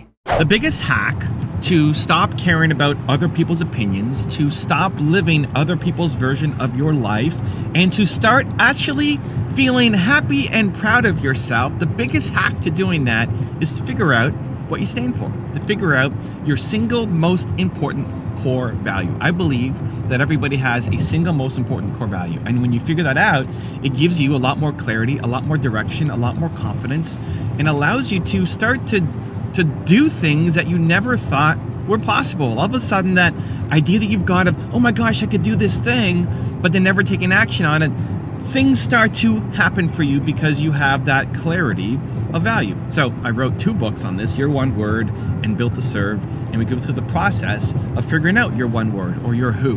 Who are you? What do you stand for? What is that single most important core value?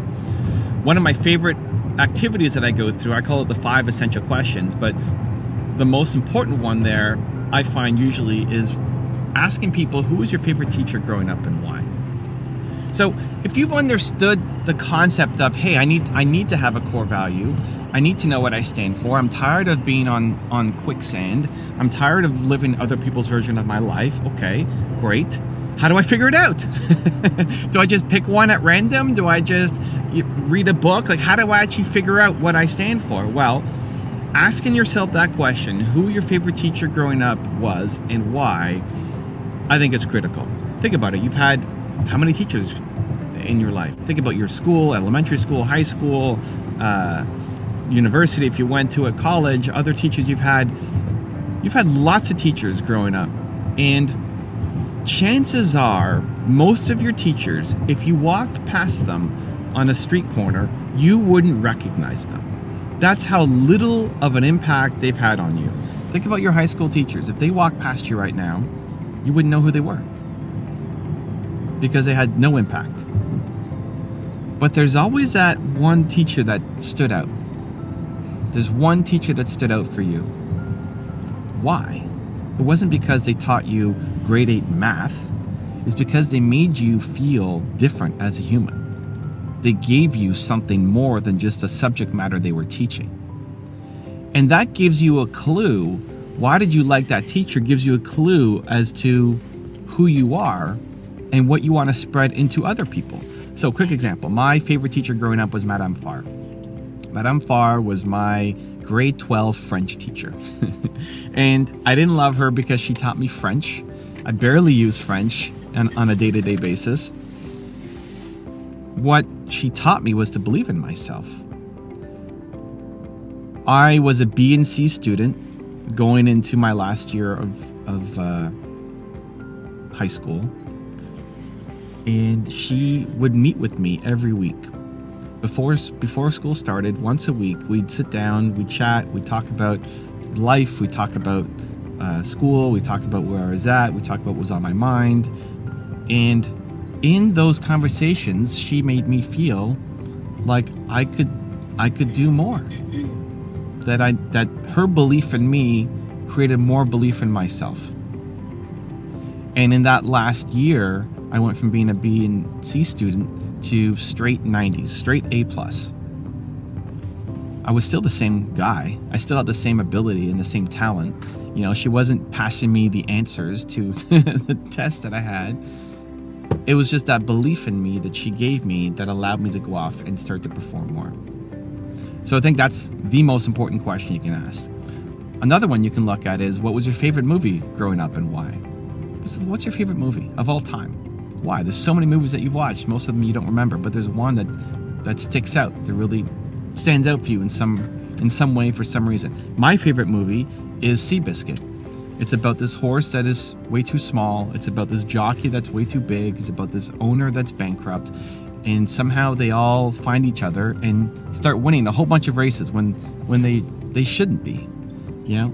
And it's based off of a true story, and it ended up lifting a nation. The people love this underdog story, and it's a story of belief. Same thing. It's a story of belief. We all, at least for me, I love the idea of being that Seabiscuit, or being the jockey, or being the owner, and helping not just each other believe in themselves, but also the nation, for the audience, for the fans, helping them believe in themselves. And so if you started asking those questions, if you started thinking about who are the people that make you come alive, that make you feel like you're a better person, or what are the resources, or what are the YouTube channels, or Instagram accounts, or books, or podcasts, or shows, what are the things that have made you come alive? What are the things that have made you feel like you could do more?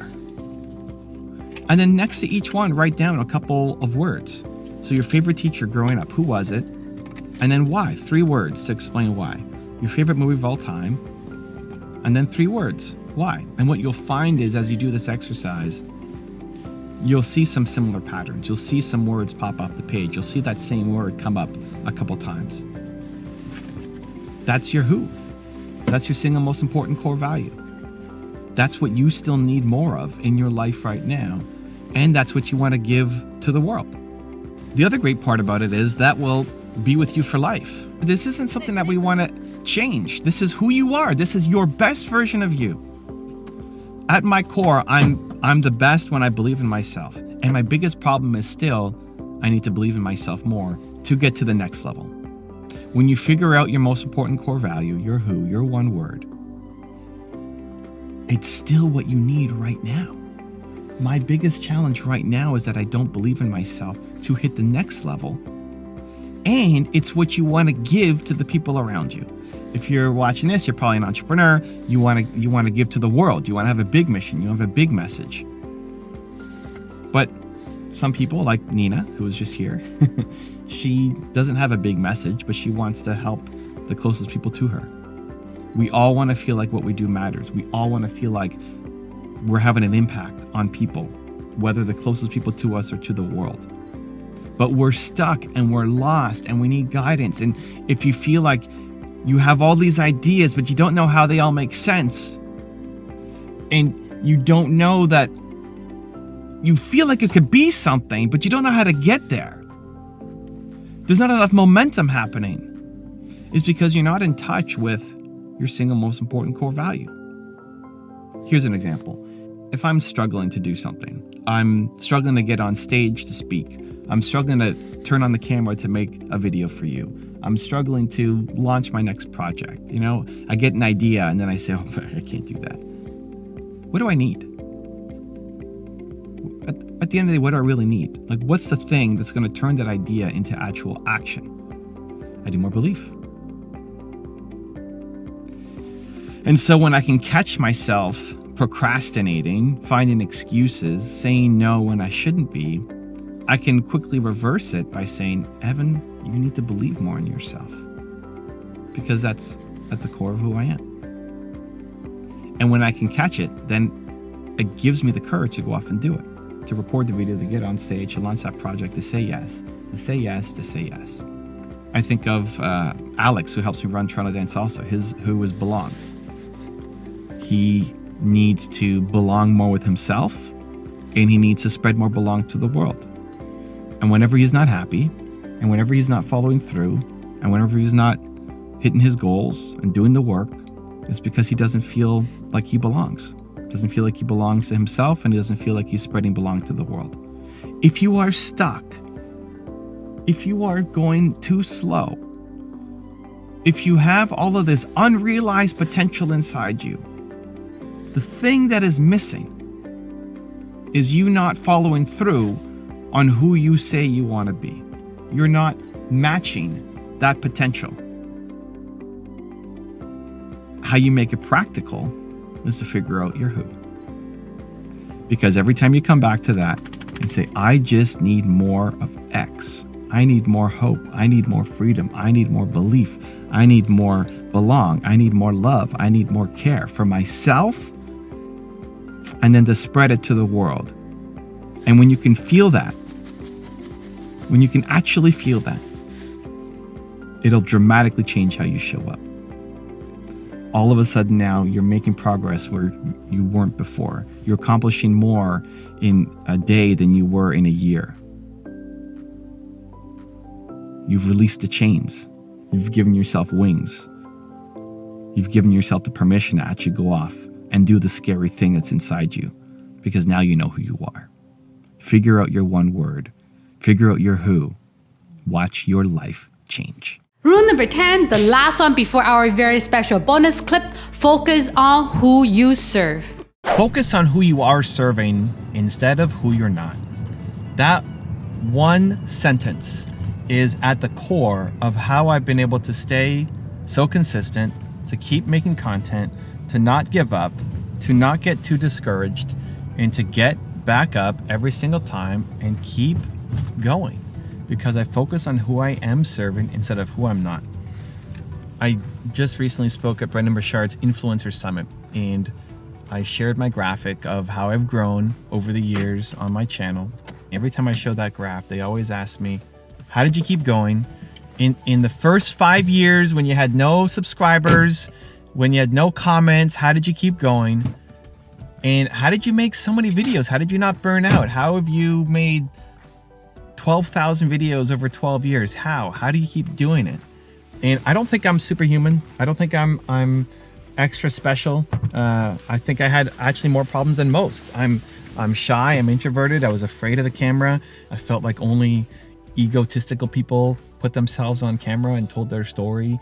I had lots of limiting beliefs and struggles in getting my channel and just belief in myself to put anything out there. I hated my first 350 videos. I couldn't watch anything back. Totally embarrassed by everything I made. And it was 750 videos before I inspired myself, before I finally liked one of my own videos. Like, you know what? I'm starting to get decent at this. That was a good video. 750 videos in before I did that. So how do you keep going? How does that make any sense? Because I always focus on who I was serving instead of who I wasn't. Most of us just focus on who we're not serving. Think about your growth. Think about if you've made any kind of content. You know, at the beginning, you get nothing, right? There's no reaction, there's no comments, and then maybe you get one comment, and then maybe you get 5 comments, or maybe you get 10 likes, or maybe you get however many views on your videos, right? You get 100 views on your video. Now that's kind of the standard. Now if you get 20 views again on a video, ooh, that doesn't feel so good, right? Or if you get 1,000 views on a video, or 10,000 views on a video, or 100,000 views on a video. I remember the first time I got 100,000 views on a video, it's like, wow, I've made it. And then it's easy to feel like, oh, the next video got 10% of that, and you feel like, oh, I suck, it's not working, right? Instead of focusing on that, because that's a losing game, focus on who you are helping and assume that it is serving people. I've always felt, I think, some kind of responsibility or just gratitude that anybody would care about what I had to say and that you were spending your time with me. I remember my first speaking gig was at the YMCA in Canada, was at the YMCA, and 3 people showed up. You know, 3 people showed up, and I just did my best to give a great experience to those 3 people. And then I kept doing it. And the next time we had 4, and then we had 7, then we had 12, and then we had 15, and then we had 20, and then we outgrew the space. And so then I went to the boardroom of a bank, Royal Bank of Canada, and took over their boardroom at night for entrepreneurs. These were free events I was putting on just to help entrepreneurs. I had no business model or pitch, just serving. And then we got too big for the Royal Bank. So then we went to Indigo, which was a bookstore. It's like a Barnes and Nobles of Canada. We had, you know, people coming out, and then more and more and more. Every 2 weeks I did it again, and more people came. And at the height, we had the second most number of people to ever show up at the bookstore. Number 1 was Sting when he launched, the musician Sting, when he launched his book. He came and he did a little concert, and that was the number 1 event in terms of number of people that came out. And the second one was my little entrepreneur speeches. It's crazy. When you focus on who you are serving instead of who you're not, it does a couple of things, okay? Number 1, it makes you feel so much better about what you're doing. It makes you feel so much better that what you're doing matters, right? We all want to feel like what we do matters. And if you're used to 1,000 views on a video and then you get 100 views on the next one, you feel like you don't matter, right? You feel like you're losing your value because it didn't reach as many people. Don't think like that. 100 people saw it. Be thankful and be grateful for the 100 people. It doesn't mean that you stop caring about growth and improvement. right? Somebody asked me about satisfaction and happiness, and they said, I'm always happy, but I'm almost never satisfied. I always want to be getting better, to grow, to improve, and it's more a personal thing of I want to put my best effort out there. Today, this video, I want it to be one of my best videos ever, and maybe I accomplish that, maybe I don't, but it's the intent, because I'm never satisfied with where I'm at, but I'm happy. I'm happy as a human, because by putting out great work and by paying attention to who you are serving, I think that's the key to being happy, to being fulfilled, to feeling like what you do matters. So it gives you that. By focusing on who you are serving, it gives you that. And number two, when you focus on the people who you are serving, here's a secret. They take you to the people who you're not serving yet, right? If you love this video, you might share it with somebody. You might come back and watch another video, and maybe you share that video with somebody. When you focus on loving on your community, it's that double whammy in a positive way of you feel so good that what you do is having a meaningful effect. And when you love on your customers, when you love on your audience, they're going to take you to more people because they're going to feel the love and they're going to spread it for you. You don't have to tell them to do it. They'll do it on their own because they get good vibes by being around you, even if it's just virtually. I think it's really critical. People are really struggling with mental health in creation right now, in entrepreneurship right now. It's a giant struggle. And I see a lot of my contemporaries, a lot of people on YouTube giving up after a couple months, saying, I need a mental health break, I'm burnt out. And I've made 12,000 videos over 12 years and we're still going. And it's not, again, that I'm superhuman. It's just a shift. I'm focusing on who I am serving and who I am helping, not all the things that I suck at and how I'm not growing fast enough, because that game never ends, right? It's a never-ending climb. So some years I do better than others, and some months I do better than others. And do I want to have bigger numbers? Of course. But it's not the reason why I do what I do. One other little trick that helps a lot is assume that for somebody, at least one person, what you're going to create today is going to be life-changing. Assume that for somebody, at least one person, what you will create today will be life-changing. That if you're making content and 100 people see your video, and you might think that's a failure because you're used to 1,000 views on your video, that for one of those 100 people, it's a life-changing video. My hope, my intention is that this video today is a life-changing video for somebody.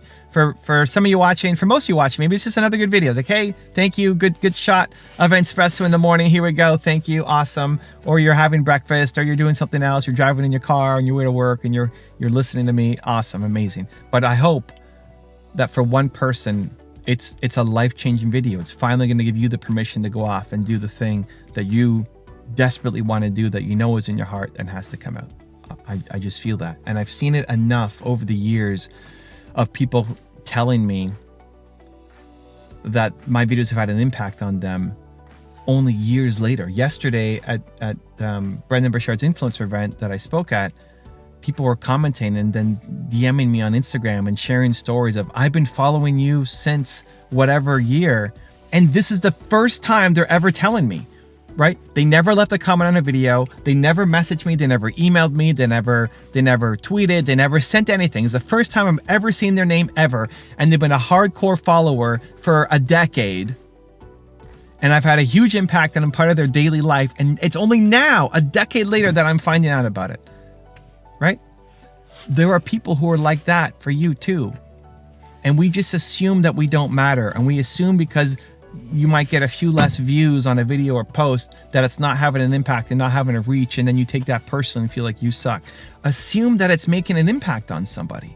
Assume that it's life-changing for somebody, that you are giving hope, encouragement, motivation, permission for somebody else to go and become their best selves.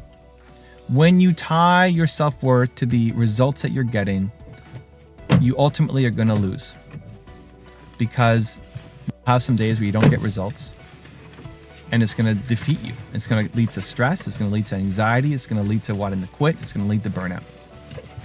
The key to fulfillment, the key to momentum, the key to sustained activity, and the key to actually loving the work that you're doing is reminding yourself to focus on the people that you are serving instead of the ones that you aren't.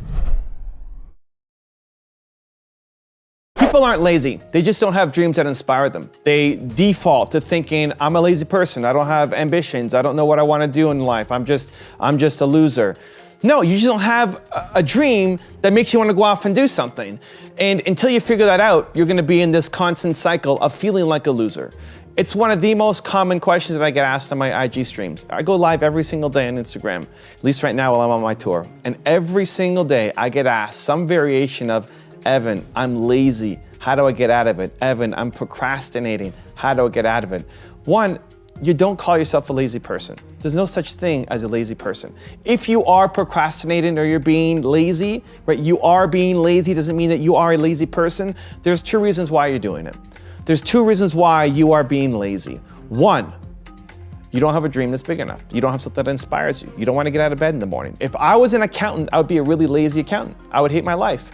Not to knock accountants, it's just not for me. If I was a video editor, I would be lazy. I would hate my life. I don't want to be a video editor. I don't want to be an accountant. Actually, there's most things in the world that I don't want to be. And if you forced me to do that, I would be lazy. That's 95% of America. I think 95% of America wakes up and drives to a job that they hate. And then they're lazy there. But they have dreams, they have ambitions. You have Michael Jordan level talent at something.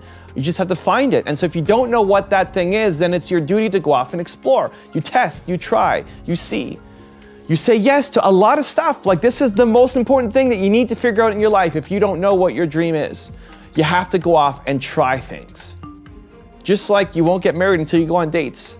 You won't get married to an idea until you go on dates, until you try it, until you say yes. And the acid test is, did I like it? Do I want to go back? Does this fill me up? Did I enjoy the process of it? Can I see myself doing this and having fun? Because when you're having fun doing the work, that's when it will fill you up. That's when you won't be lazy. And there has been times in all your lives where you felt that, where you felt the joy, the energy, the ambition, the drive. And so you need to capture that and say yes and find what it is that your big dream is. You don't have to be an extrovert to sell. You also don't have to be a slime ball to sell either. All you need to sell is a vision that you believe in and a passion to make it come true. And if you don't learn to effectively sell, that genius idea that you have in here that can serve the world will never come to fruition, and you'll never get the impact that you're after. So I'm here in LA, and over the past 2 days, I've been on the podcast for Jordan Belfort, Wolf of Wall Street, and Jay Abraham, who's the legendary marketing guru for Tony Robbins and Damon John and a whole bunch of other people. And I'm on their podcast, and I'm telling them that they need to be on YouTube, that they need to get their message out. I want to see them more heavily invested. I want to see their message reach the world. And 5 years ago, Evan of 5 years ago would have been too afraid, too humbled, too worried that I might not be perfect, that I wouldn't be able to persuade them to do the thing, and so I wouldn't have tried. And I still have a bit of that in me. When Jordan Belfort asked me, how good are you? Like, how good at YouTube are you? And the answer that I gave was, within the thought leadership world, if you want to help entrepreneurs, I'm top 3-5 in the world. Even as I say it, it feels weird saying it, because the Canadian or Carmichael kind of humbleness is pumping in, but it's also true. Because when you're talking to somebody who is not super familiar with what you're doing, they're trying to get an understanding. When I'm talking to Jordan Belfort and trying to give him an understanding of what I do and why my message is so important for him, I'm trying to serve him. I'm trying to help him. I want him to win. So the credibility is important. It backs it up, and me not strongly believing in myself means that he won't believe in me either. And one of my favorite messages from Jordan, and I told him this at the beginning of the podcast interview, was sales is about a transfer of certainty. Of all the things I've learned from Jordan Belfort, that is the number one thing that still rings true in my head. Sales, if you want to sell people, you want to persuade them on something. And it's, again, not for nefarious reasons, not to screw somebody over, not just to get their money. You want to persuade them. I'm here trying to persuade Jordan, trying to persuade Jay, trying to persuade lots of other people to take their message and put it up on YouTube to spread it to the world. It's for them, right? I got frustrated with Jordan halfway through the interview, and he said, why are you frustrated? Because he's making it a joke and having fun, and he loves having fun on the show, and and it's a more entertaining show. He's way more funny and entertaining than I am. I told him, you're doing this for the audience because people will watch the show. I'm doing this for you. Like, we're here at a limited time and I want you to win. I want to get this out of my head into yours so you can go take action on it, right? So the ability to sell and persuade is based off your ability to transfer certainty. And so when you fully believe in the thing, when you fully believe in the thing, like this is right, this is the thing that has to happen in service for your customer, in service for your audience, you have to do this, not for me, but because it's the best thing for you. When you fully believe it, then you have to go all in on it. Saying I never have the time is the single greatest excuse that is preventing you from accomplishing your goals. You are not allowed to say it anymore. Stop it. Stop believing your own lies. Whatever story you're telling yourself as to why you can't do it, how much time you don't have, somebody else who made it had it way worse than you did. They made it and had it way worse than you did. If they can make it, you can too. The only difference is the story you're telling yourself that you don't have enough time to do it. So I'm gonna give you a more fun example on this one. I wanna get to being a better League of Legends player, okay? I would play League of Legends, I don't know, once or twice a week, depending on what was happening in my calendar. I started sponsoring a League of Legends player, my first esports venture, this guy named Kyle Menko, and he plays Teemo. Teemo's a character in the game. I play Teemo. He's the best Teemo in the world. In any region around the world, he is the #1 guy. And I said, Kyle Menko, I want to sponsor you, and part of the deal is you're going to coach me. I want you to coach me on how to get better. I want to get better. I want to climb. I was in bronze, which is the second worst division in League of Legends. He said, what was the best you've ever done? I said, silver, which is the third worst division in League of Legends. And so he said, okay, I can help you. How often are you practicing? I said, I don't know, once or twice a week. It's like, okay, that's not enough. I need you to play 3 games a day. 3 games a day. And a game takes 35 to 40 minutes, sometimes longer, depending on how long it takes to get into the game. Could be 45 minutes, maybe even up to an hour. And I'm thinking in my head, 3 games a day? Are you nuts? I don't have time to do this. I can't make that happen. I got all these other responsibilities. Right? If it's important, you got to stop telling yourself that you can't do it. How do I justify playing 3 games a day when I have all these other stuff I need to do? I need to run a business. I want to scale. I want to grow my YouTube channel. I want to grow my impact. I need to write my book. I need to launch my YouTube course. I need to spend time with my wife and my family. I got lots of other things I need to do. I need to sleep, all of it. How do I justify spending 3 games a day to improve my Teemo? I don't have the time. Your actions map to your ambitions. I look at my calendar, I made a way. I'm gonna do it. I wanna get better. I wanna improve. Now, I don't do it when I'm traveling, so I'm here in LA right now, so I haven't played my 3 games since I've been away. But when I'm in Toronto, pretty much every day that I'm in Toronto, I'll get my 3 games in. And I've gotten better. The results speak. I went from bronze to silver, and now I'm climbing up through silver, and I'm hopefully, the goal is to get the gold by the end of the year. So now it's the fourth worst division. And you're starting to get, once you get in the gold and you get a little bit higher, now you're starting to get some kind of, not reputation, but significance, and just like you're actually a semi-decent player, right? So I'm chasing down my League of Legends goals. Because your personal goals, you may be watching and thinking, well, why are you wasting your time doing it? It's a personal goal to me. It might be a waste of time to you. Maybe building a deck for your backyard is a big waste of time for me. Maybe making your own clothes or whatever other hobby you have, cooking or crafting, is a big waste of time for me, right? So don't judge somebody else's personal goals. This is a personal goal of mine. I want to chase it down, and I want to not tell myself that I don't have the time, right? As soon as you hear yourself say, I don't have the time, you're not taking control of your calendar. You're not taking control of your life. Of course you have the time. You choose not to prioritize it. That's the change in language you need to make. You're not allowed to say, I don't have the time. Instead, I choose not to prioritize it. Because now you're in charge. Now you have nobody to blame. Because when it's somebody else's fault, when you don't have the time, that's not your fault. That's somebody else's fault. That's everybody else who has demands on your time, right? You can't do anything about it. So let's just stay here and never accomplish your goals. You choose not to prioritize it. Once you take accountability, once you take responsibility to say, I'm going to take control of what I want to do in my life, that's when everything starts to change. You have Michael Jordan level talent at something, but instead of being world class at that thing, you settled for being just above average at something that you should not be doing. Albert Einstein once said, everybody is a genius, but if you judge a fish by its ability to climb a tree, it will believe its whole life that it is stupid. That's most people's problems. You are a fish, and you're trying to climb a tree instead of going and being great at swimming. This is the exact problem that I am on a mission to solve. So I recently had a young entrepreneur come to one of my Toronto Q&A meetups that are free that I host every week. And he said, Evan, I have a problem. I'm trying to decide between what my parents want me to be, which is an architect, and what I feel a yearning towards, which is being a musician. And I don't know what to do. I don't know how to decide. I don't know how I'm going to be a success as a musician. I don't know how it's going to work out. And my parents want me to be an architect, and there's this clearly defined path for how to do it. And he's afraid. And I think that's so many people. There's this safe, perfect path that has been designed that people have done forever and ever and ever and ever and ever. Or there's this new, crazy, messy, unrealistic, unsafe, unsure path, which is following your passion, being an entrepreneur, and trying to figure out where you're supposed to go. Here's the thing. If you only go down that safe path, if you only take that job, if you only listen to your parents or other people and you do what they want you to do, you're always going to be unhappy. You're always going to know that there was this thing inside you that you could have done, that you didn't take action on, and you hate it.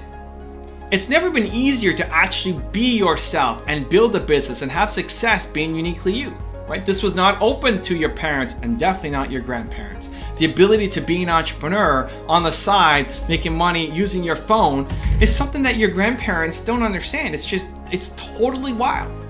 And so you are a unique individual, right? You are, I am, we all are. You have unique interests, personality traits, belief systems. You're unique. You need to do something unique. If you are unique, you need to do something unique. If you're stuck doing the same thing that somebody else wants you to do, you're never going to be happy. Now, there may be some alignment. You may not absolutely hate the job that you're at, but you know you're capable of more. You're Michael Jordan. You are the Michael Jordan of something. You're a genius, an absolute bona fide genius at something. This is why I think it's the world's greatest problem. This is why I do what I do every single day in making this content and videos for you, because I want to unlock people, hopefully more than one at a time, but even if it's just one person who watches this video and gets unlocked, I'm pumped. Because I think if everybody is off doing the thing that they are a genius at, man, I want to live in that world. Hope without action leads to pain and suffering. Watching videos like this is not enough. It might give you hope, but hope that is not tied to action and you doing something will mean you never accomplish your goals. The answer is always action. It's hope and then action. And when that doesn't work out, more action. And when that doesn't work out, more action. So a couple years ago, I was in New York and I was meeting with my agents, and one of them said, what am I trying to do? What's my vision? What's my mission? What am I trying to accomplish? And I said, I wanted to spread belief. I wanted to spread hope. And he jumped all over me about the hope. Like, you want to spread hope? Hope's not enough. You can't just do hope. And I remember walking away, he's like, what's he talking about? Hope is so important. If you don't have hope, how are you going to believe in yourself to go chase something down? Without hope, you got nothing, right? Without hope and belief, you got nothing. Where I realized the difference in the thinking is the usage of the word is people hope things will happen. It's not having hope in something. It's hoping that it's going to happen, and then they sit on their bed, sit on their couch, sit at home and do nothing. That kind of hope, that's not a strategy. Hope and belief is your first step. It's your first entry point in. You have hope that things will happen. But then you got to get up and do something, right? And so figuring out that message when I was talking to my agent didn't come to you right away in the moment, because at the same time, as much as I'm filled with hope and belief in humanity and what we can all do, I'm working, right? I'm taking action. I'm making 3 to 4 videos every day. We haven't had a day in the past 5 years where a video hasn't gone up. Every single day. I don't know what that consecutive streak is, but it's long, it's big. I'm working my face off every day in the achievement of my mission. But I also love hope and belief. It's why I have this channel, it's why I have my other channels, is I want to be around people who've done a lot more. I want to learn from the greats. I want to learn from people who know more than me. And when I see that, it gives me hope that it's possible. It gives me belief that it's possible, that if they can do it, I can do it too. But you still have to do it. the ability to do it versus actually executing and doing it are two very different things, right? The difference gap is going to be the action. And so, yes, I want you to have hope. I think it's important, but it's not the only thing. You got to make sure you turn that hope and not just rely on the strategy, but you're doing the daily work to chase down your dreams. You look at the people who've made big money, they've been chasing something that they love doing. Because otherwise you won't put in enough work. If you're just chasing an opportunity, you're probably not going to make it. If you don't love it enough, the people who love it will crush you. Like if salsa dancing was the hot trend for 2020, you can say, great, I'm going to make tons of money salsa dancing, being an instructor, and then I'll do that for 3 years and then retire and go travel the world and do what I love. You'll never make the money salsa dancing because Alex is going to destroy you. Sorry. Yeah, because he loves it, right?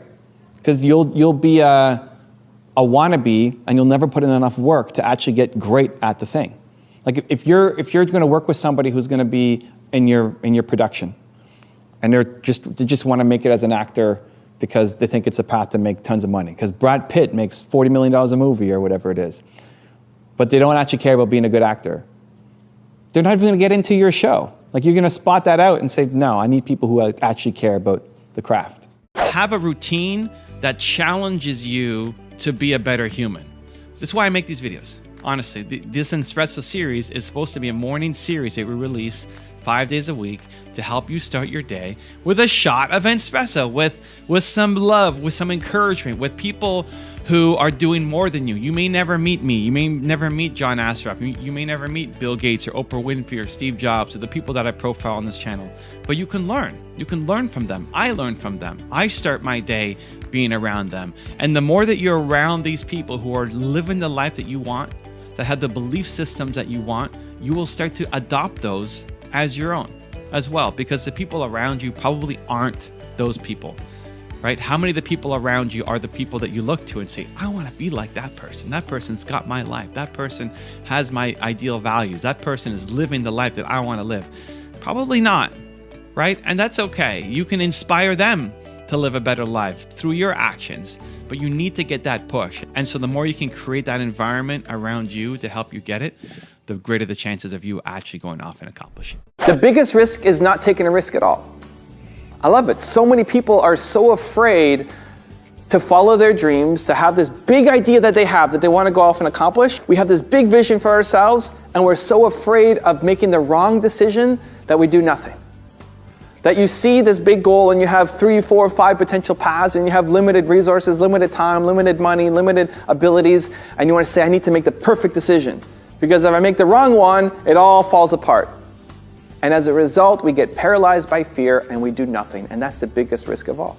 That's when you see somebody else making tons of money off your ideas. That's when you fast forward 10 years and you still haven't done anything. You're still in the exact same position that you are now. Meanwhile, lots of people have taken that idea that you had and are crushing it. And so the way to get over it is to recognize that as soon as you get an idea, you need to find some small way to test it. And that you don't have all the answers, and that's okay, and that you're going to figure it out along the way.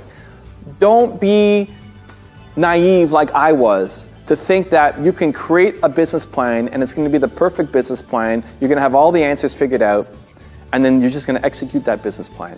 Because as soon as you finish writing your business plan and you get out into the world and you start testing your assumptions, you'll find out that you made a lot of mistakes, that a lot of what you thought would happen didn't happen.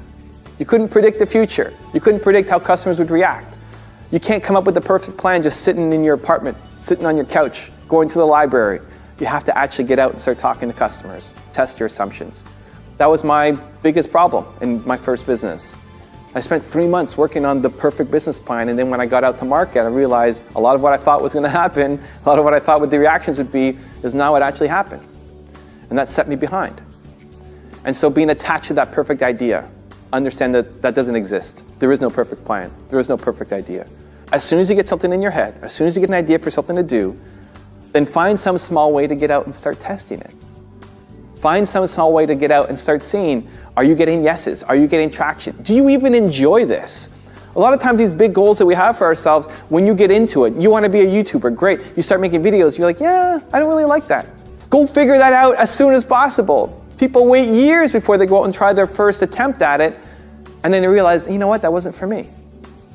And so I strongly encourage you to, one, as soon as you get an idea for something you want to test out, something that you think might work, find some immediate way to test it on a small scale. Don't take a big risk. Don't go mortgage your house. Don't go take out a giant loan. I hate spending money until I'm making money. Find some small way to get started. What's the most important part of my morning routine? It's remembering the intention. How do I want today to go? Not just having a list of to-dos, but actually writing down how you want to feel and that message to yourself to give you the extra push that you need to move it forward. Come up with your intentions. Whether you want to do my method and the night before, write down your calendar and how you want to feel, or if it's just the first thing in the morning, you're looking at your calendar. That's what I used to do before writing it down. I just pull up my phone, load my calendar, and just see what was on my list for today, because I'd often forget, what am I doing today? I don't know, I just woke up, I'm tired. I look at my calendar, and then with each one, I would just mentally go through, instead of writing it, how do I want to show up for this person? If I'm making YouTube videos, how do I want to show up on camera? How do I want to show up for my audience? How do I want to show up for you? I would just mentally think about that as I go through the day. And I basically wake up, go to the bathroom, pull up my phone and start going through my calendar. That's it. And how I want to feel, the intention going through each individual item on my calendar. What I love about this is I find that I'm a little more courageous at night compared to in the morning. I just had a day, hopefully it was a good day, hopefully I served, I helped. It's often after I answer some questions on Instagram, so I'm in the service heart and mindset. And I think about, how do I want to show up tomorrow? If you find that you have more energy at night, or more clarity or more boldness at night, then do that. Think about, how do you want to show up tomorrow? What are your tasks? Write them down. And with each one, just write down what the intention is. How do you want to show up as a human for each one? So not just a list of to-dos, but how you want to feel going into each one. Look, even as an example, every day at 2:30, I spend time with Nina, okay? Every day at 2:30, take a break from whatever I'm doing, spend time with Nina. We usually go outside for a walk with the dogs. If it's raining, we'll stay inside and do something together. Just a quick break in the middle of the day to spend time together. And that's in my calendar. And on my calendar, it says 2:30, half an hour break with Nina. But I wrote down, what's my intention, right? So not just time with Nina, I wrote down, have fun and make her feel loved. And I wrote something else down yesterday, but that's my intention for today. Have fun and make her feel loved. So last night I wrote that down. I'm looking at Nina. She's lying in bed. She's about to fall asleep. And I want to think, how do I want to show up for her tomorrow for our break? Have fun and make her feel loved. So I look at that again this morning. And I look at it again right now. And then here's what's going to happen at 2:30. 2:30, I'm going to be done filming my videos. I'm going to look at my calendar, look at my sheet here. Let's say 2:30, time with Nina. Have fun, make her feel loved. Just that reminder will make me show up differently. If your goal is to have fun, if your goal is to make somebody feel loved, you're going to show up slightly differently. I'm going to show up with more love, with more energy, maybe pulling some kind of joke, maybe picking her up and turning her in a circle, something. I'm going to show up slightly different because I reminded myself that it's not just a break. The intention is to have fun and make her feel loved. And so if you do that for all of the items on your calendar, for every meeting that you've got, for every quiet time that you've got, for every creative moment that you've got, how do you want to show up? If you can write it down, I love the night before, and then under each one, how do you want to show up? That prime, when you look at it, just before you go into the task, will help you show up as you'd like, as your most bold, courageous, proud self. Figure out what your trigger words are. What are your trigger words? What are the things that you say to yourself that keep you small, that keep you scared, that keep you safe, that keep you from living your dreams? What are the trigger words that you use? So for me, it's scary, difficult, and hard. Whenever I say scary, difficult, and hard, those are the things that have become my trigger words, and now I have to go do the things because I said them, because I wrote them, I texted them, I said them, I thought them, right? When you figure out what your trigger words are, then whenever you say them, it's an indication of, here I am again playing small. Here I am again telling myself that I can't do it. Here I am again accepting these reasons that I no longer want to accept. Being afraid is a classic one for a lot of people. Well, I didn't do it because I was afraid. And we've accepted You've accepted the fact that you're afraid as being a good enough reason for you not to do the thing that you want to do. And I would like to challenge that and say that's no longer a good enough reason. Nope, not anymore. Not for you, not for what you're capable of, not for where you want to go, and not for the impact that you can have. Nope, not a good enough reason anymore. Let's go. So if you just sit and think about what are the trigger words that you say, what's the language that you use that keeps you small, scared, protected, that you no longer want to be good enough reasons, that you want to be free of, rid of, and that we're taking from our subconscious mind automatic patterns into our conscious, into no, I am going to make a change in my life. I no longer want to be this person. I need to evolve and grow and get better and be better because I'm capable, right? You. So when you figure out your trigger words and try to come up with them, but it's a good exercise to do right now. What are the words that you tell yourself when you're scared, when you're afraid, when you've got big ideas, and you talk yourself down from it? What's the language you use? You can start by just taking on mine, scary, difficult, hard, or you can come up with your own. But the idea becomes anytime you see yourself using that language, it triggers you to then make a shift, to say, oh, okay, because I said that, because I said scary, difficult, or hard, now I'm going to do it just because I'm the kind of person who does scary, who does difficult, who loves hard. And when you can take those words that have previously disempowered you and flip them so that they become empowering for you, that's how you start to shift your identity forward. At the end of the day, the thing that matters is how you feel about yourself when you're by yourself. The language you use to talk about yourself, the messaging you have to yourself when you look at yourself in the mirror, when you're going to sleep, when there's nobody else around you. Because when you can build that self-belief, when you can build that self-love, when you can build that self-confidence, that self-esteem, that becomes the rocket fuel for you to build the great life for you, your family, the people around you, and create the impact that you know you're capable of having.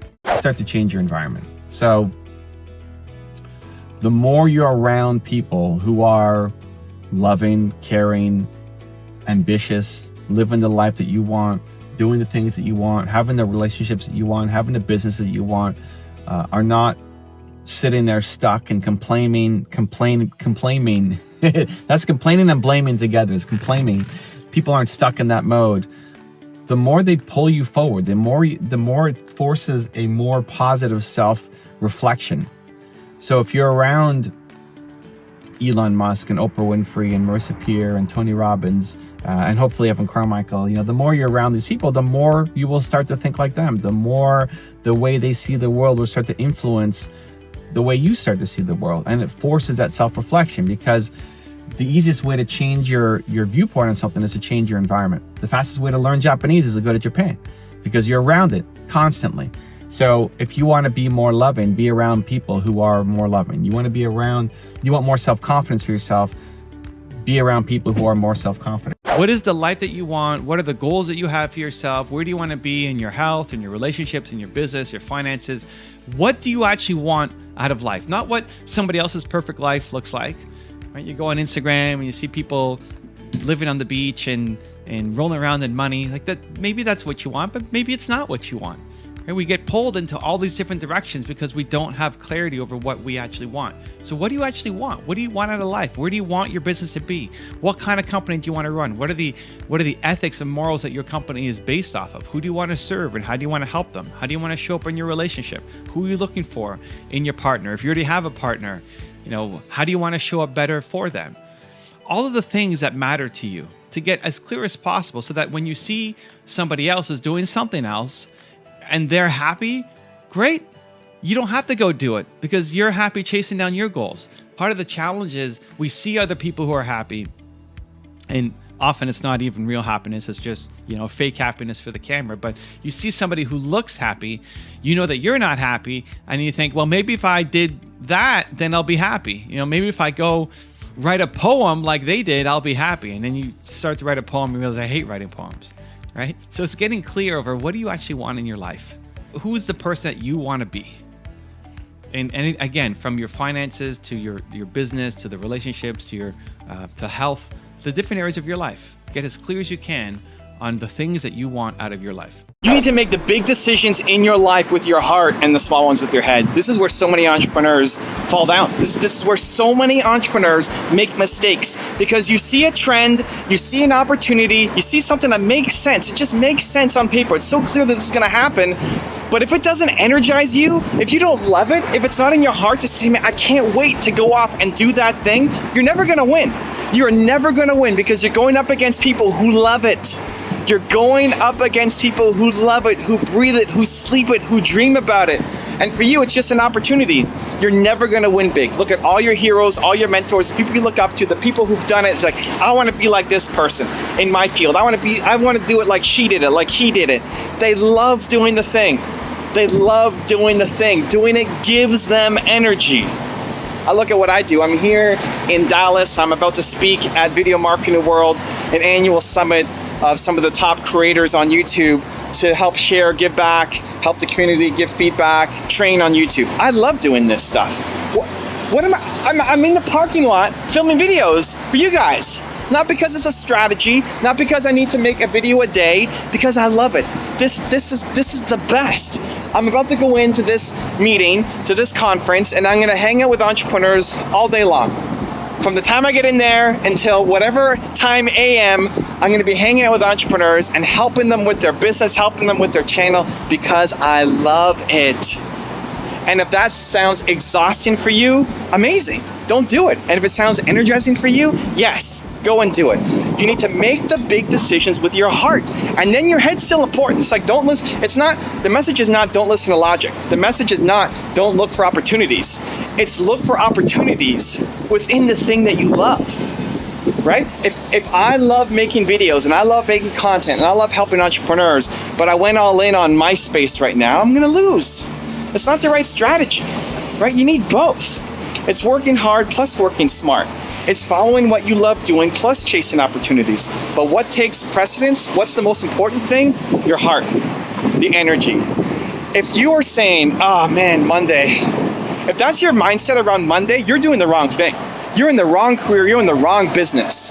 You will never be the top player in your industry. It'll never happen for you if that's your mindset. If you're itching to get back to it, if you can't wait to go to that meeting, can't wait to code, can't wait to make that piece of art, can't wait to go and make that video, can't wait to sit down and write lyrics for your next song, if that's the thing, then you're going to be successful. It's not going to be easy. It's still a long road. It's still a path. You still have to put in the grind and the effort and use strategies to help you get there faster. But it has to start by doing things that are energizing to you. You're going to spend so much time working. Guys, you're going to spend so much time working as an entrepreneur. Why not do stuff that makes you come alive?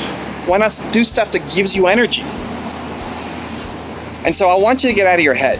I want you to stop making decisions first from your head. I want you to stop making decisions only because it's going to help you get some goal. It's short-term thinking, and you're never going to win doing it. Big decisions with the heart. Big decisions that give you energy. Look at your calendar. Are you energized about the week that's coming up? Look at your calendar. Go load your calendar right now. Load it on your computer, load it on your phone, however you're loading your calendar. Look at it. Look at your calendar. Look at the week ahead. Are you excited? Are you excited about what you're about to do? If not, you're doing the wrong stuff. If you're only excited about 10% of your calendar, you're only pouring your genius, your Michael Jordan level talent into 10% of your time, you're not going to get to where you want to go. You need to flip it. Even if it doesn't make practical sense at the beginning. Because all great things are made from the heart. All great things, every great business, every great song, every great creation started from here, from a place of passion, from a place of purpose, from a place of energy. And I want to put some pressure on you guys to go off and chase it down, because so many entrepreneurs fail and they lose a lot of money. It's not an easy game. But one of the biggest reasons, if not the number one reason, is because people pick an industry, people pick a business idea solely because they're chasing an opportunity down and they didn't love doing the work. This is why it's so important that you love what you do. It's why it's the number one rule for success that comes up over and over and over and over again, is people love what they do. The people who are winning at the highest level, they love what they do. That allows them to be relentless, because you could talk about being relentless and giving it all you've got and going all in and grinding and giving 110%. But if you don't love it, you're gonna quit. It may not be after a day, may not be after a month, may not be after a year, but you're gonna quit. When it gets too hard and you don't love it, you will quit. This is why so many entrepreneurs fail, because you're just chasing an opportunity. You're just looking at the fastest way to make a buck in 2019, in 2020, in 2021, the fastest way to make some money. You're gonna give up unless you love it. Now, money's important, it's gotta be in your top 5, but it's not number 1. It can't be number 1. If money's your number 1, you're gonna fail. You just won't put in the work. The people who win have something that they put above money, and that's what allows them to wake up and be relentless and put in the work. You're looking at a guy here who sucked at making videos. You can go back on my channel, you can watch the first videos. I was nervous, I was shy. I still am an introvert, but it's through practice, through being relentless. I've had my channel for 10 years. I've made 5,000 or 6,000 videos across my more than 4 now, 9 or so channels. 5,000 or 6,000 videos, that's crazy, right? That's crazy, who does that? You have to love it. It doesn't feel like work. Making these videos is fun for me still. 10 years later, it's still fun for me. I'm excited. The second that it gets to be, oh, I gotta make videos, that's it, I'm out. Because the people who love doing it will crush me. I was looking at my YouTube thumbnail examples. I'm doing a YouTube course right now where I'm teaching people how to have success on YouTube, how to get your first 1 million subscribers. Where is it? Get there, that gold button. Get one of those for you, right? You're a thought leader, you're an expert. I want you to get 1 million subscribers. That's the course that I'm launching right now. So I'm looking at my thumbnail experiments. I have 130 thumbnail experiments happening right now on my channel. I'm testing 130 different variations. Then I went to completed and what we've completed and gone through. 1,100 something completed thumbnail experiments, just on thumbnails. Just testing my thumbnails, we've done over 1,100 different experiments. That's crazy, right? Testing big changes like not having text on a thumbnail and making it purple and crazy colors, to really little tiny changes. Like, what if we just tweak this person's eyes? What if we alter the shade of orange? Just little tiny changes that most of you probably never notice. Why? I love it. I can't help it. I wake up and I think about this stuff, and that's what I want for you. That's what you need to be doing, and it can't be forced. Jerry Seinfeld calls it the torture that you can endure. The torture that you can endure. Most people talk about passion and purpose, which is great, but it's torture for other people. I think everyone is born an optimist, and then your environment sucks the soul out of most people. When you're a baby, you don't stress out about how you look, what you're wearing, or how you're smelling. When you're a kid, you don't hate your life and complain about the world. If there's negativity in your head, it was put there by someone. And if you want to change it, you need to change your environment. So I've had the good pleasure of seeing one of my friends, Mark Drager, a great friend of the channel, been involved with the channel for a number of years, become more optimistic, become more positive. And he was wondering, could I even do it? Is it possible? He was a guy who was naturally pessimistic. He had a lot of stuff happen to him, like we all have. A lot of situations, a lot of circumstances that made him see the negative of what's happening, of be pessimistic, of not being the typical optimistic, everything's gonna work out great entrepreneur. And so what changed? Over the past 12 months, he's made a significant investment in himself. I've been hanging around with him a lot more. We've co-hosted a podcast together. He's hanging around me, my content, Gary Vee's content, Tom Bilyeu's content more. He's been to Tony Robbins' seminar twice in the past year, brought his team with him, and he's slowly inching towards more optimism, more positivity, that more things are possible. Because of the negative upbringing that he had, it takes a lot of unwiring. It takes a lot of shifting your focus. It takes a lot of, with purpose, with intent, changing your environment, changing the people you hang out with, changing the physical environment that you're in to make a change. I went to Mark's office and he's moving his office. He's creating his own office. He's putting a picture on the wall of himself and then what he wants to be as positive inspiration every day. He's looking at what kind of colors and what kind of furnishings and what kind of decor can I have in my office to make me feel bold, to make me feel alive every single day. It's possible. And I think that's the starting point for a lot of people. It's possible to change your outlook. It's possible to become more optimistic. That negativity that was planted in your head was put there by somebody else who hates their life. You were not born to wake up and hate your life. You're not born to wake up and think that it's just negativity all around the world. You're not born to wake up and be a pessimist. You're not. It was put there by somebody else who hated their life. And we need to eject that person. We need to unwire the years or decades of training. And in that void, you replace it with the thing that you want. If you want more optimism, you surround yourself with the most optimistic people you can find.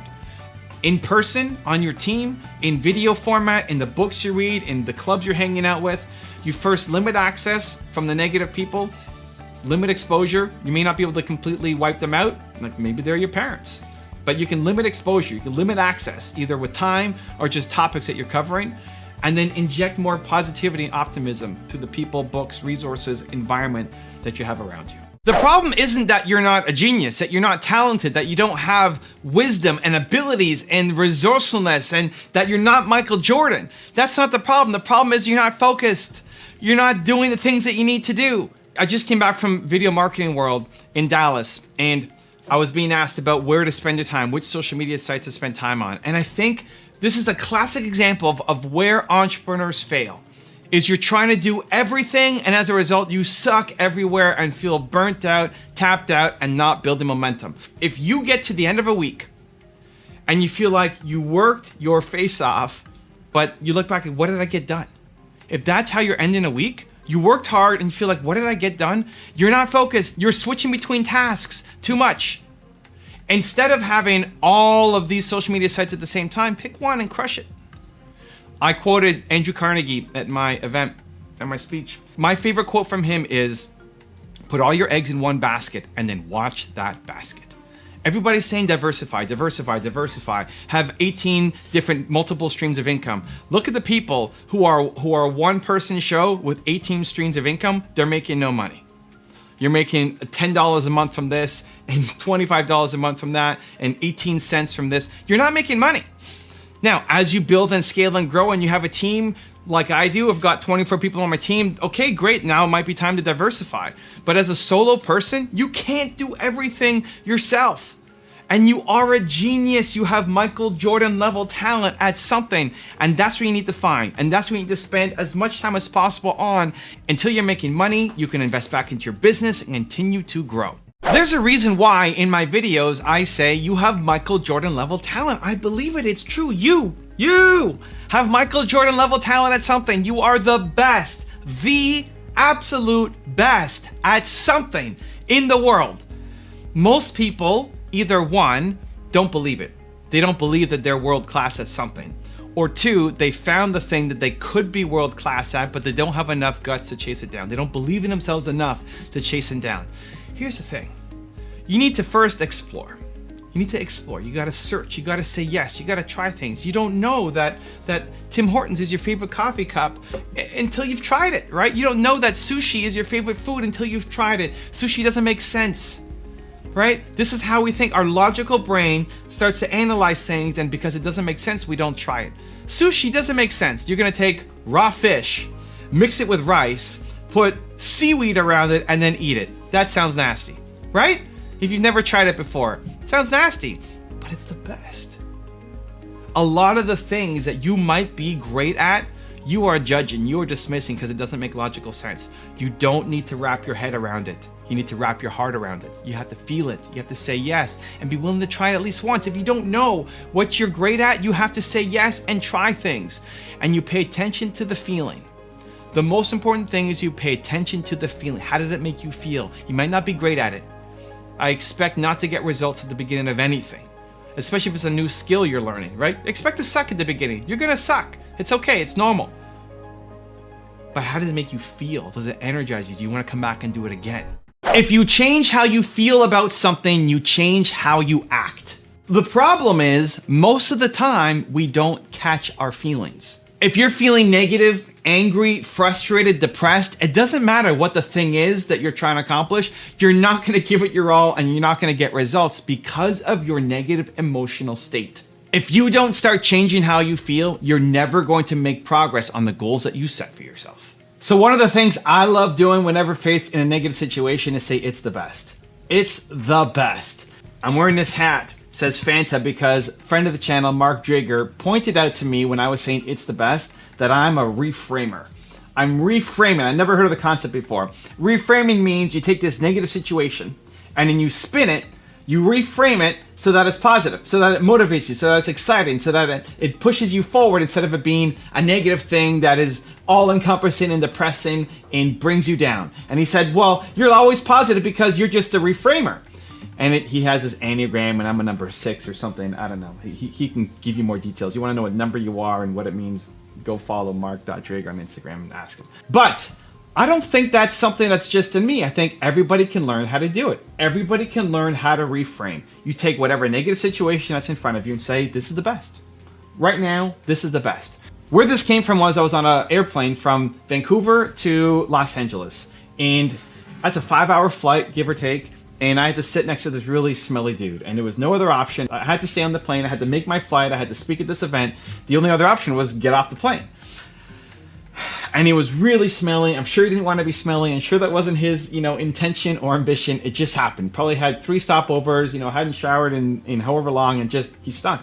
And in my head, I'm trying to find solutions. There's no solutions, and so I'm upset. I'm complaining. There's 15 seconds of back and forth. Say, this sucks. I can't believe it. And then here's what happens in my head. I say, this is the best. This negative thing that's in front of me right now, this is the best.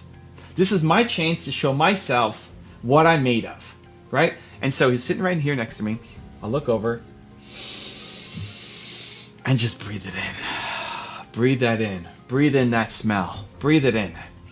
To show myself that this is not the limit, that this one dude is not going to ruin my day. And I feel great now about myself because self-confidence comes from doing difficult things. And I just did something difficult. And that's where it's the best came from. It was a quick trigger to myself to say, this is the best. It's the best. And now it's become this thing that anytime I'm facing a really negative situation that feels overwhelming, impossible, just want to complain, find somebody to blame and say, it's your fault. No, this is the best. This is my chance to show myself and the world what I am made of. And so you can flip it for yourself. What is so overwhelming, so impossible, so crazy that is bringing you down? You look at your calendar, you look at your list of emails, and it's just depressing. Great. This is the best. If you believe, like I believe, that your purpose comes from your pain, if you believe that the thing that you struggled with the most in life becomes your calling for the rest of your life, the time that you struggled and suffered the most as a human, your purpose for the rest of your life is to help other people who currently are who you used to be, then that thing that happened, that massively negative thing, the most painful moment in your life, actually is the best. Because it's going to allow you to serve hundreds, thousands, maybe millions of people through your purpose. So that negative thing's in front of you. Tell yourself, it's the best. Hard work is your ticket in. No matter where you come from, what you look like, what your skills are, hard work is always the ticket in. The odds might be against you. Awesome. Now what? Quit on your dreams or keep working hard? How you answer that question will change your life. So I have an agent in New York, and when I first started the agency, I almost didn't get in. I didn't get in because I'm a weird case for them. My agent now, he looked at me back then, and this must have been 6 or 7 years ago by now, and he said, Evan, I love your message. The problem is you're not a very good communicator. And that hurt at the beginning because I had already done some speaking gigs. I'd already been making videos for 3 or 4 years. I'd had hundreds, if not 1,000 videos already under my belt, and here he is saying that I suck at communicating. And he said the people that he typically works with are people who are already in media, who have tons of experience, who are great in front of the camera. They need help refining their message. He said, for you, I love your message. You've got a great message. You just suck at being able to communicate it. I'm like, oh, wow. And so, okay, great. Well, where do we go from here? And he said, I'm going to take a flyer on you. I don't normally do this. I'm going to take a flyer on you and see where you go. And I didn't want to waste my opportunity. I didn't even know that you could get an agent as a business person, as an entrepreneur, as a speaker. I mean, I guess I heard of speaking houses, but an agent, I thought more entertainment or sports, not for business. So I didn't want to lose this opportunity. I didn't want to regret not giving it my best. And so I said, okay, great. Tell me what I need to do. I'm the worst right now. Awesome. I don't have the skills that everybody else here has. How can I get better? What do I need to do? Tell me. And he said, okay, so your first challenge is I need you to make a bio video. I need you to tell your story, a foundation story video make it 20 to 40 minutes long, and record it, and I'm gonna look at it, and I'm gonna give you my feedback on it. Okay, great. So I recorded it the next day, and it was in the morning. I recorded it, sent it to him. He gave me feedback, and then at lunch I recorded it again. He gave me feedback. I recorded it again in the evening. And I did it 30 to 40 times. That's a lot over the course of however many days, 10 to 12 days, I guess. I recorded the video over and over and over and over and over and over and over again. Every time he gave me feedback, I do it again. Feedback, do it again. And I got better.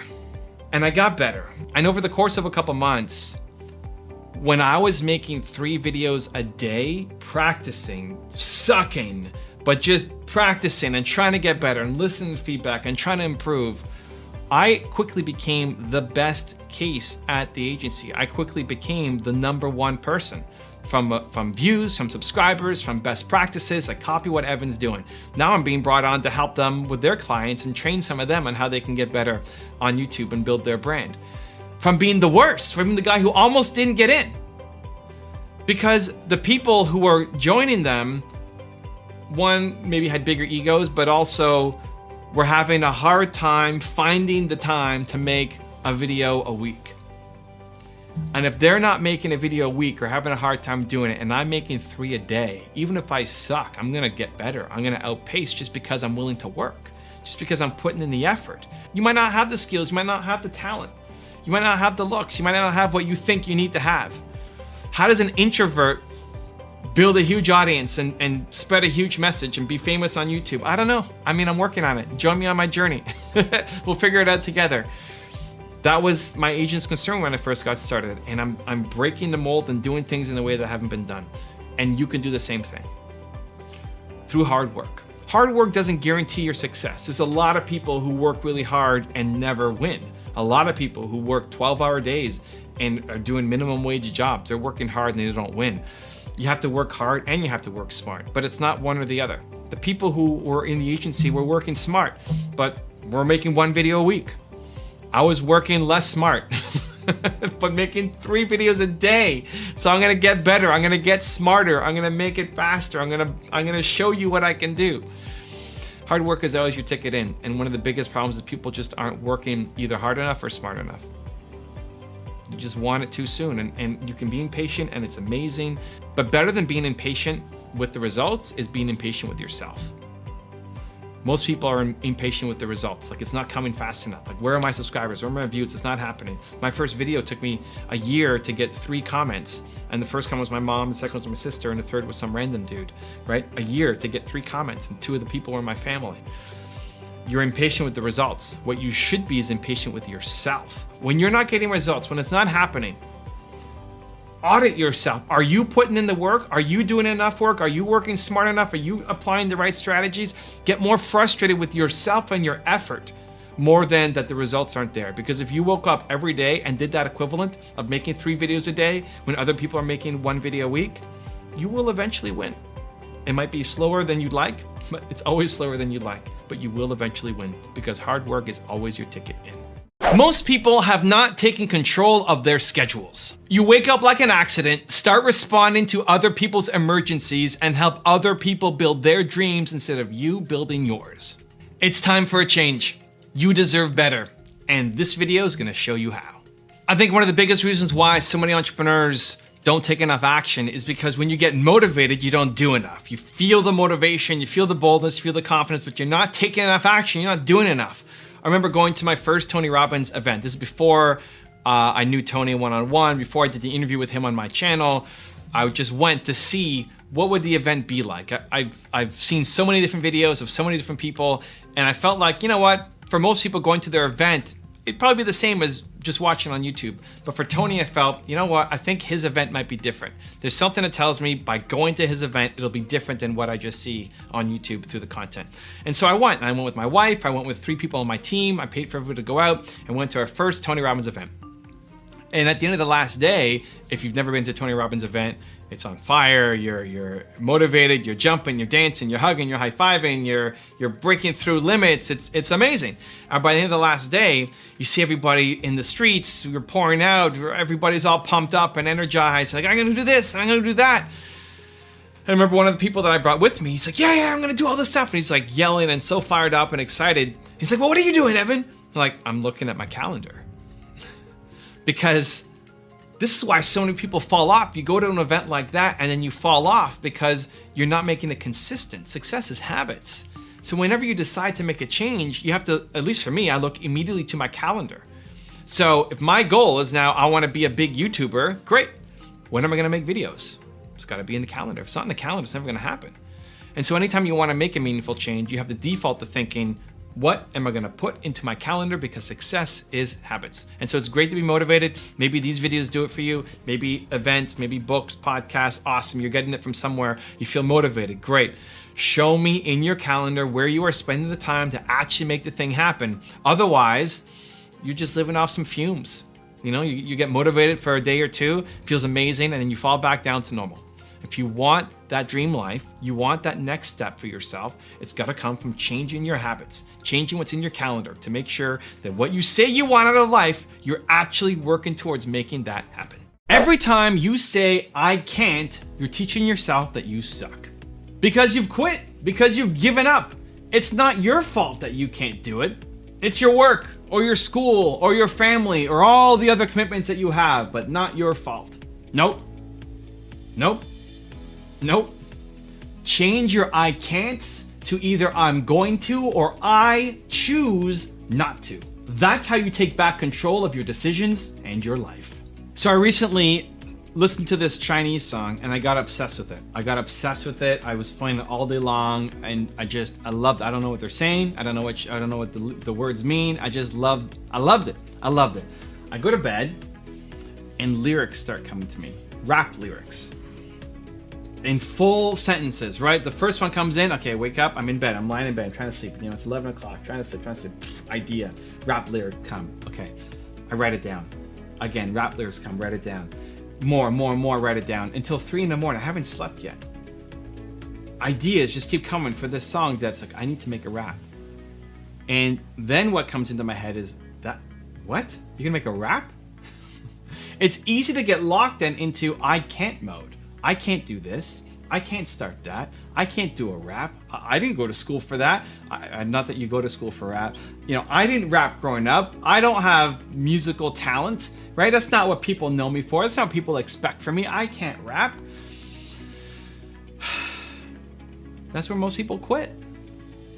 But instead, I decided I was gonna get up at 3 something in the morning, go to my computer, finish writing out my lyrics, and then I spent the day rapping. And that night, finished the video, sent it off to Christina, my editor, to put it together, and the next day we released my rap video. Now, maybe you love it, maybe you hate it, it's gotten some decent responses. It was tons of fun to put together, and most importantly, I taught myself in all of these things. These are all great micro moments to teach yourself that you're amazing. Whenever you say, I can't, and you do it, that's how you build self-confidence. That's the birthplace of self-confidence, self-love, self-respect, is taking something that you think that you can't do and just trying. Not even doing it full out, because I don't expect my rap to go off and win any kind of awards, right? But I tried it, I did it, I released it. Expect to suck at the beginning, that's okay, it's normal, it's part of the process. But in those moments of I can't, and then turning them into something that actually exists, is where your genius will come. I look at my top 10 series, and it's partly why I have Kanye on my wall, because the first video that I made was on Kanye. First top 10 was on Kanye. It was 5 years into my YouTube career. I did a response to my friend Mark Drager from Phantom Media. And I said initially, I can't do this. Like, I can't make a video now on this. I have all these other commitments. I have a full day ahead of other stuff that I'm supposed to do. And said, no, I did action. I'm just gonna do it. Forget it. I'm gonna make it. And I didn't expect it to do well. Luckily, it actually did. And then that became this whole thing of making, I don't know how many top 10s, hundreds, maybe 1,000. I don't know how many top 10. How many top 10s have I done? I have no idea. But it started off as just idea. Trust your ideas. Know that they're amazing. Stop saying I can't to yourself. This is where you need to take control of your head and your heart. You have to make decisions with your heart and then use your head to figure out how to do it. Anytime you're doing something new, super important. Anytime you're doing something new, I'm gonna make a rap, I'm gonna make a top 10 video. I'm gonna do anything outside my normal thing, right? Same for you. Anytime you're doing something new, it doesn't make sense because it's new. What is brand new doesn't make sense. You're creating something new. And so your head, your logical brain that's designed to keep you safe, doesn't understand it. Its job is to protect you and says, don't do that. You can't do that because one, it's never been done, and because we have all these reasons why it's not possible for you, not just anybody else, for you. Like, you can't do it because you haven't done it before. That's what your head says. Your heart can create something new. Your heart creates art. Your heart makes up a world that hasn't existed before. And so at the very beginning of many projects, your head and your heart are against each other. Your heart's saying, I want to make this. Your head's saying, you can't make this. And so you end up staying stuck in limbo with all these ideas, never taking momentum because your head and your heart are fighting. You've got your foot on the gas and the brake at the same time, never moving, knowing that you're capable of more. And so you make the big decisions in your life with your heart, and then you rally your head to say, okay, we're doing this. I'm making the rap video. I'm making the top 10. You're gonna do your crazy idea. And then your head says, ooh, okay, they're serious. Let's figure out how not to die doing this, right? Let's figure out how to actually make it work. So you make the big decisions in life with the heart, and then you use your head to figure out how to go out and accomplish it. If you want to become a millionaire or influence a million people, you need to learn to build trust. This is where you can really win as an entrepreneur because people have a really hard time trusting big companies to do the right thing. So this is where you win. You win by not trying to be exactly like the big companies. You win by showing that you actually care and will do the right thing by the customer. So bringing it to a YouTube world as an example, I think everybody should be responding to all comments. One of the things that I believe in is every comment we try to get a response to. Every comment gets a response. Every comment gets a response. And at the beginning when you're doing a YouTube channel, it's easy. My first video on YouTube, it took me a year to get 3 comments. I made a video. Within 1 year, there were only 3 comments on that video. The first comment was my mom. Thank you, Mom. The second comment was my older sister. Thank you, Alexandra. And the third comment was from some random dude, a new star. Somebody discovered my channel, right? 1 year, 3 comments. Those are pretty easy to respond to, right? It's super easy in the early days when you're not getting comments. If you're getting a comment a day, a comment a week, a couple comments a day, it's easy to respond to. What happens when people scale is they stop responding to comments because they don't know how to scale the business. Because at the beginning, they're doing everything themselves and it doesn't take up a lot of time, but as you start getting more comments, it starts to take up more time. I get hundreds of comments every day on my YouTube channel. I can't respond to every single comment personally myself. If I could, if I did it, then I wouldn't do anything else. I wouldn't be making this video because I was spending all my time responding to people's comments, right? That's the process. But just like any other business, when you start a business, you're doing everything yourself. If you start selling flowers on the street, you're doing everything, right? You got to find the flowers, you got to sell the flowers, you got to distribute the flowers, you're doing everything. As you grow and as you get a flower store, then you bring on a team, right? And you have people who are selling flowers for you and opening the store for you and cleaning the store for you. You're still doing work, right? You're doing more important work. You can't do all of the tasks in the business at all times. If you're always doing everything, you're never going to scale. And so I believe that bigger YouTube channels should hire a team to respond to comments. I have an awesome guy on my team named Velko, who you'll see responding to a lot of comments, and he'll save the comments that I need to see. So if there's feedback or suggestions or improvements, I want to see them. If there's criticism, I want to see it. If it's just saying, thank you, Evan, for the video, amazing. I feel the love. I don't need to see all of those comments that come in, right? I'll sort through some of them, respond to some of them, but that's not going to be the best use of my time every day because then I'm not making videos. And so make that equivalent for yourself.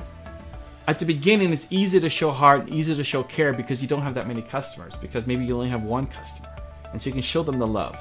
But as you scale and grow, how can you continue to do that? Whether it's you doing that most important element yourself because that's the thing that drives it, or you have people on your team that really show that love and support because you want to make sure the customer feels respected and appreciated. It's really easy to build trust in a one-on-one situation. It's harder as you build and scale your clients. And so you need to build and scale your culture alongside.